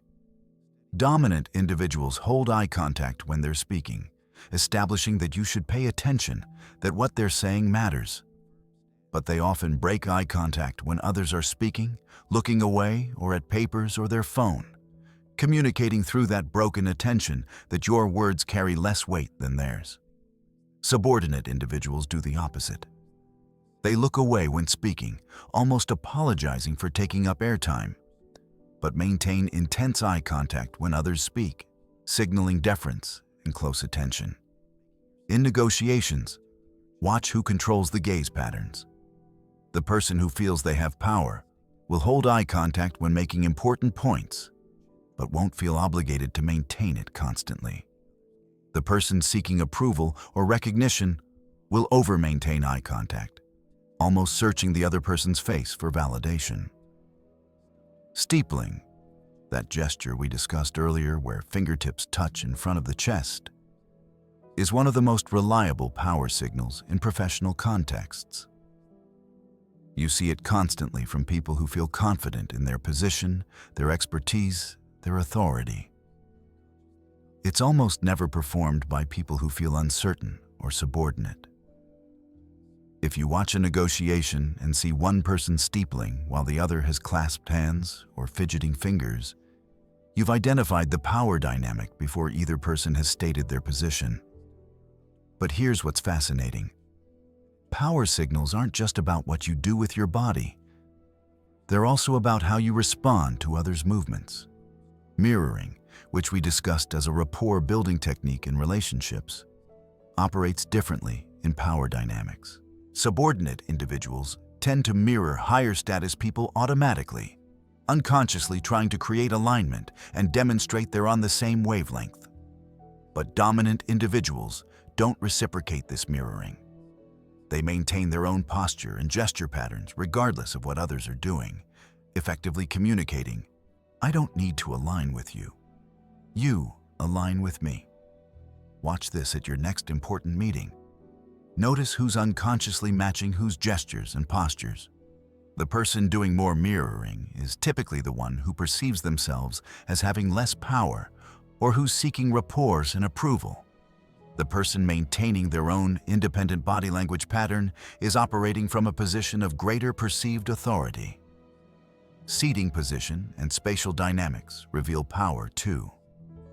In any room, there are positions of power, typically the head of the table, or positions that allow maximum visibility of all other participants. Dominant individuals claim these positions naturally, while subordinate individuals wait to be told where to sit or select positions that are less central, less visible. If you want to project authority, arrive early and claim the power position before it's assigned. If you're trying to read the room's hierarchy, notice who sits where and who defers to whom in choosing seats. Now let's talk about how to recognize when you're being dominated non-verbally in a negotiation. Because awareness is the first step to reclaiming your position. Watch for physical encroachment on your space. Some negotiators will deliberately lean into your territory, place objects on your side of the table, or stand closer than comfortable distance would dictate. This spatial invasion is an attempt to create discomfort and submission. The automatic response is to pull back, to give ground. But that's exactly what they want. Instead, maintain your position or even lean slightly forward, matching their encroachment. This nonverbal pushback communicates, "I'm not intimidated. I'm not yielding space to you." Be aware of interruption patterns. Dominant individuals interrupt more frequently and get interrupted less. If you notice someone consistently cutting off your speech while demanding uninterrupted time for themselves, they're attempting to establish a power hierarchy through conversational control. The counter: don't stop speaking when interrupted. Continue your sentence. Raise your voice slightly. Use a hand gesture that says, "I'm not finished," and reclaim your speaking turn. This nonverbal assertion resets the dynamic. Watch for dismissive gestures aimed at you. The hand wave that says, "That's not important." The eye roll, the visible sigh, the looking away while you're speaking. These are all attempts to reduce your status and authority through nonverbal signals of disrespect. Your response should be direct acknowledgement. "I notice you're looking away. Is there something you need, or can I continue?" Naming the behavior strips it of its subtle power. Now here's how to project authority deliberately when you need it. In negotiations, presentations, important conversations, any situation where your perceived power affects outcomes. Before you enter the room, spend 2 minutes in a high-power pose. Remember that research we discussed? Stand like a superhero, feet wide, hands on hips, chin up, for 2 minutes. This isn't just theater. It actually changes your hormone levels, increases your confidence, and affects how you'll carry yourself when the negotiation begins. Those 2 minutes of expansive posture translate into sustained confident body language throughout the interaction that follows. When you enter, move deliberately. Don't rush, don't apologize for your presence. Don't make yourself small. Walk in like you belong there. Claim your space. Take time to settle before speaking. This measured, unhurried entrance communicates confidence and status immediately. Adopt an open, expansive posture. Uncross your legs. Let your arms rest openly on chair arms or table. Take up space. Lean back occasionally, particularly when someone else is speaking. It communicates that you're confident enough to relax, that you're evaluating what's being said, rather than anxiously waiting for approval. But lean forward when making your important points, using that forward movement to emphasize and command attention. Use purposeful gestures that match your words, large sweeping hand movements that emphasize key points, confident gestures that take up space rather than contracted, nervous movements. The steeple when you want to project expertise and certainty. Open palms when you want to appear honest and collaborative. These deliberate nonverbal choices amplify your verbal message and increase your perceived authority. Control your response patterns. Don't nod eagerly at everything the other person says. That signals agreement and submission. Instead, maintain a neutral, thoughtful expression. Nod occasionally and deliberately when you genuinely agree. But let your face show thoughtful consideration rather than eager approval seeking. This measured response pattern communicates that you're an equal evaluating their position, not a subordinate seeking their validation. Manage your stress signals. Under pressure, most people's body language deteriorates. They start fidgeting, touching their face, shifting position frequently, all signals of anxiety that undermine perceived competence. Be aware of these patterns in yourself. If you notice you're engaging in nervous adapters, pause, take a breath, deliberately still your hands, resettle into a grounded posture. This conscious management of stress signals prevents others from seeing weakness they can exploit. Here's a critical principle. Match or slightly exceed the other person's power signals, but never exaggerate to the point of appearing theatrical or insecure. If they're sitting back, you can sit back. If they steeple, you can steeple. But if you're constantly mirroring every power gesture they make, you look like you're trying too hard, which actually signals insecurity. The goal is to communicate equality and confidence, not to dominate or overcompensate. And crucially, know when to deliberately soften your power signals for strategic purposes. Sometimes projecting maximum authority creates resistance. Sometimes you want to appear collaborative, open, willing to find mutual ground. In those moments, lean forward more, use more open palm gestures, increase your head nodding to show active listening. Allow your body language to communicate, "I'm here to work with you, not dominate you." Strategic modulation of power signals, knowing when to assert and when to collaborate, is more sophisticated than simply projecting dominance constantly.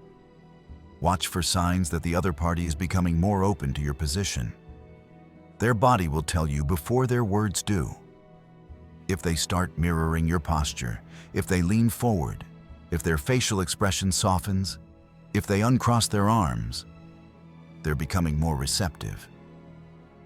This is when you press your advantage, but not aggressively. Match their increased openness with collaborative body language that reinforces, "We're finding common ground together." Conversely, watch for signs of increased resistance. If they lean back and away, if their arms cross, if their jaw tightens, if their feet shift toward an exit, they're pulling back emotionally and psychologically.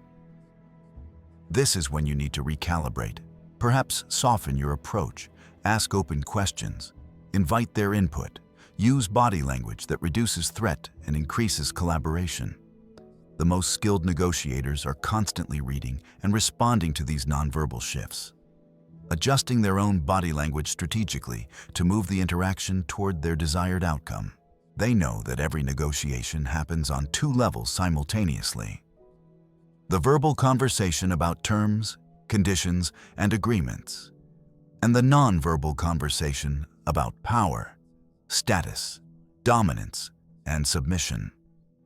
Win the nonverbal conversation, and the verbal one becomes significantly easier. And now that you understand how to read and project power in professional contexts, there's one more crucial skill to develop: the ability to create powerful first impressions and lasting positive impact in every initial encounter. Because whether you're meeting a potential client, starting a new job, or making any kind of important introduction, the first 90 seconds determine how people will perceive and treat you long after that initial interaction ends. Chapter 10. The first 90 seconds. How to create a powerful first impression. You never get a second chance to make a first impression. And here's the terrifying part. That impression forms in less than 90 seconds, long before you've said anything meaningful.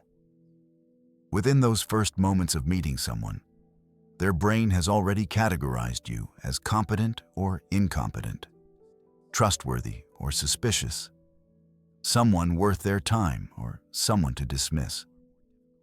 And this judgment happens almost entirely through nonverbal signals: your posture, your handshake, your facial expression, the way you move through space.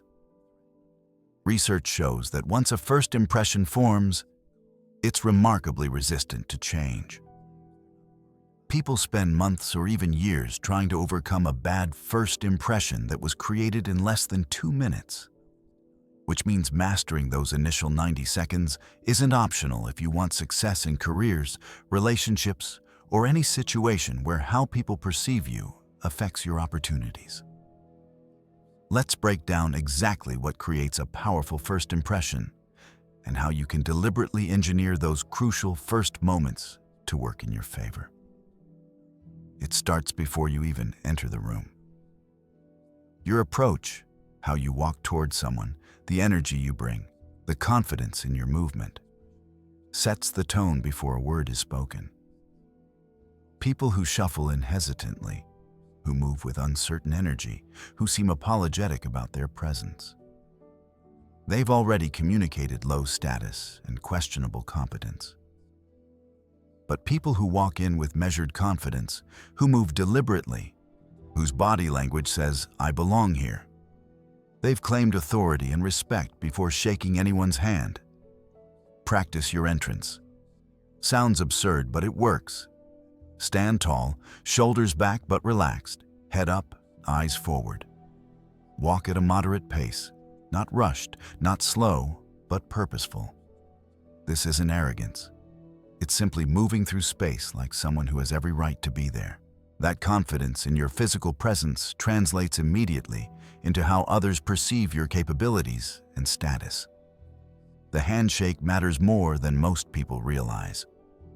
A weak, limp handshake communicates uncertainty and low confidence. An overly aggressive, crushing grip signals insecurity masked as dominance. The ideal handshake is firm but not painful, accompanied by direct eye contact and a genuine smile that reaches your eyes. Hold the handshake for 2 to 3 seconds, not too brief, not too long, and use your other hand to make appropriate gestures. Not to trap their hand in a two-handed grip, which can feel manipulative unless you have established rapport. But here's what most people miss. The handshake isn't just about your hand. Your entire body participates. Lean in slightly, showing engagement. Keep your shoulders square to the person. Maintain that genuine Duchenne smile we discussed, the one that activates the muscles around your eyes. All of this together communicates warmth, confidence, and authentic interest in meeting them. Your facial expression during those first seconds determines whether people perceive you as approachable, trustworthy, and likable. A closed, serious expression might communicate competence, but it also creates distance and can make people hesitant to engage with you.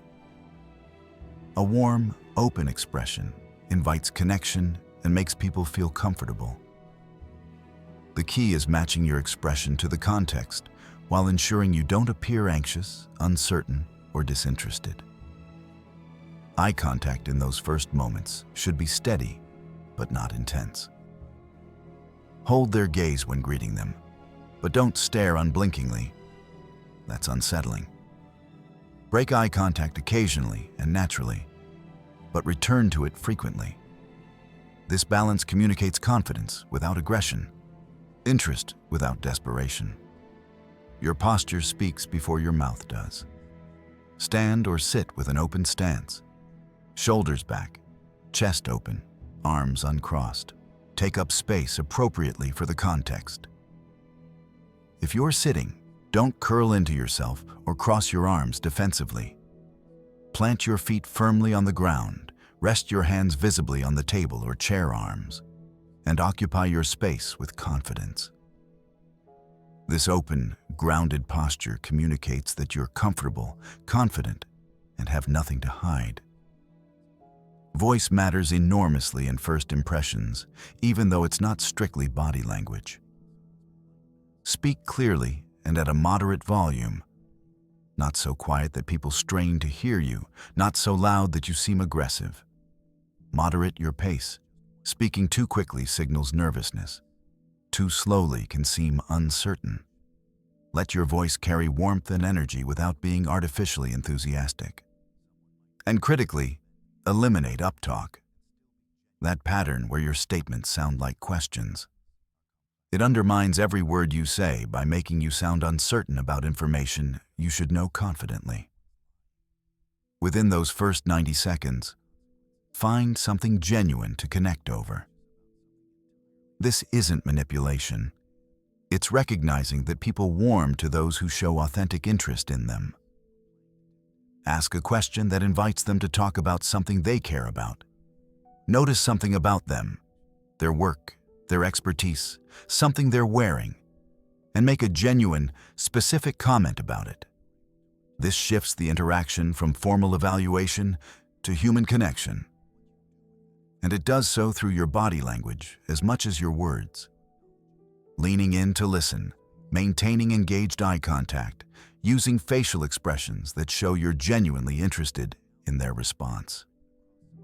Here's a crucial principle most people violate. Match the other person's energy level, at least initially. If they're formal and measured, don't come in with high energy enthusiasm. It creates jarring contrast. If they're warm and casual, don't be stiff and overly formal. This doesn't mean being inauthentic. It means being situationally intelligent about how you present yourself in those first moments. Once rapport is established, you can adjust. But initially, matching their energy creates comfort and connection. Watch for their response to you in real time and adjust accordingly. If they seem uncomfortable, pulling back, crossing arms, breaking eye contact frequently, you might be coming on too strong. Pull back slightly. Give them space. Soften your energy. If they seem engaged, leaning in, maintaining eye contact, open posture, you're creating positive connection. Continue what you're doing and deepen the engagement. Avoid common mistakes that destroy first impressions. Don't check your phone. Don't look past the person you're meeting as if scanning for someone more important. Don't cross your arms or adopt closed body language. Don't fidget excessively or engage in nervous adapters like touching your face. Don't dominate the conversation or fail to listen. All of these behaviors communicate disinterest, disrespect, or anxiety, none of which create the impression you want. The clothing and grooming piece, while not strictly body language, affects first impressions significantly because it influences how you carry yourself and how others perceive you before you've moved or spoken. Dress appropriately for the context, or slightly on the side of more formal rather than less, and ensure everything is clean and well maintained. When you know you look appropriate and professional, your body language naturally projects more confidence. Here's what many people get wrong. They think first impressions are about performing confidence they don't feel. That's not sustainable, and it usually comes across as inauthentic. Instead, use body language to create actual confidence. Remember the power pose research. Adopt confident body language and your brain chemistry shifts to match. Before important first meetings, spend 2 minutes in a high-power pose. This isn't theater. It's using your body to generate genuine confidence that will show up naturally in your body language during that crucial first impression.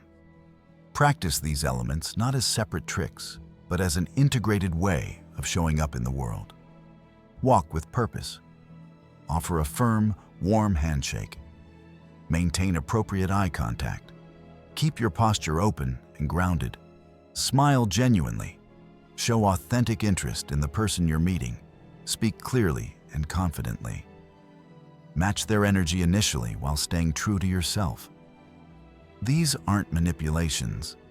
They're ways of presenting the best, most confident version of yourself in those critical opening moments. And remember, first impressions aren't just about what you do in those 90 seconds. They're about the pattern you establish that will define how this relationship develops from that moment forward. Start with confidence, warmth, and genuine engagement. And you've created a foundation where people expect competence, trustworthiness, and value from you. That expectation becomes self-fulfilling because they'll interpret your subsequent actions through the positive frame you've established.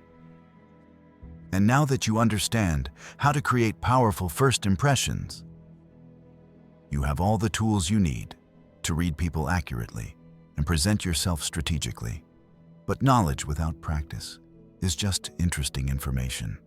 The final piece, the one that determines whether everything you've learned actually transforms your life, is taking this knowledge and applying it consistently until reading and projecting body language becomes second nature. And that's exactly what we're going to address in our conclusion. Conclusion. The language you've been speaking all along. You started this book knowing that something important was happening in every conversation you'd ever had, but you couldn't quite see it. Now you can. The faces that flash emotions for less than a second. The hands that betray anxiety while mouths claim confidence. The feet that point toward exits while voices insist everything's fine. The baseline shifts that reveal when topics carry weight someone isn't ready to acknowledge. All of it has been there your entire life. You just didn't know the language. Now you do. And that changes everything. You understand now that 93% of communication happens beneath the surface of words. You know how to watch for micro-expressions that reveal authentic emotion before conscious control can mask it.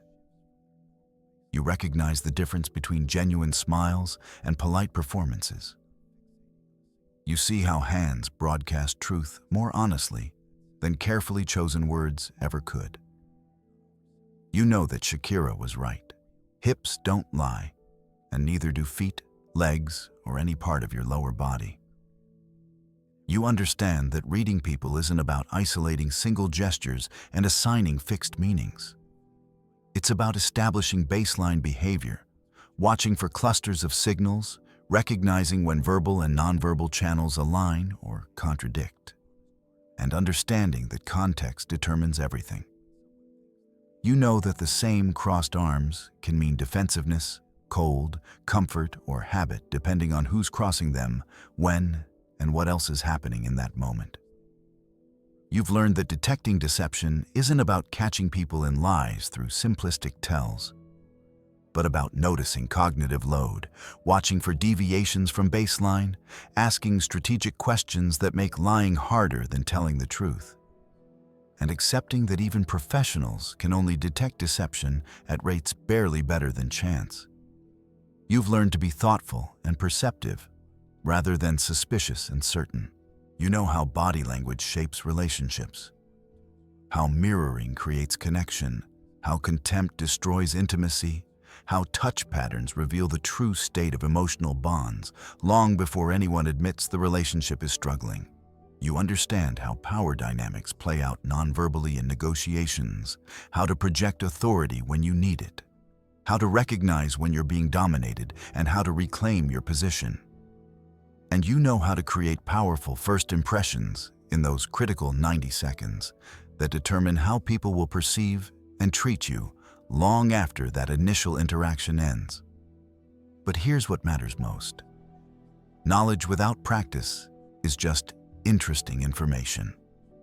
The question isn't whether you understand body language now. It's whether you'll actually use this understanding to transform how you navigate relationships, negotiations, first meetings, and every interaction that shapes your life. Start simple. Choose one thing from this book and practice it deliberately for a week. Maybe it's spending 2 minutes in a power pose before important interactions. Maybe it's consciously watching for feet direction to understand true interest and intention. Maybe it's establishing baseline in conversations so you can spot meaningful changes. Maybe it's using open, confident body language, even when you don't feel confident. Knowing that your body will create the chemistry and mindset to match. Don't try to implement everything at once. That's overwhelming and unsustainable. Instead, layer these skills gradually, letting each become natural before adding the next. Within months, reading and projecting body language won't be a conscious effort. It'll be a seamless part of how you perceive and interact with the world. And remember, the goal of all this knowledge isn't to become manipulative or suspicious. It's to become more perceptive, more empathetic, more effective in every human interaction that matters. It's to see people more completely, respond more thoughtfully, and connect more genuinely with the full truth of what's being communicated in every conversation. The people around you are already speaking this language. They've been speaking it your entire life. The only difference now is that you finally understand what they're saying. So go use it. Watch people with new eyes. Notice what you've been missing. Adjust your own body language strategically, and watch how it changes both how others perceive you and how you perceive yourself. Apply these principles in your relationships, your career, your first impressions, every interaction that shapes who you become and what you achieve.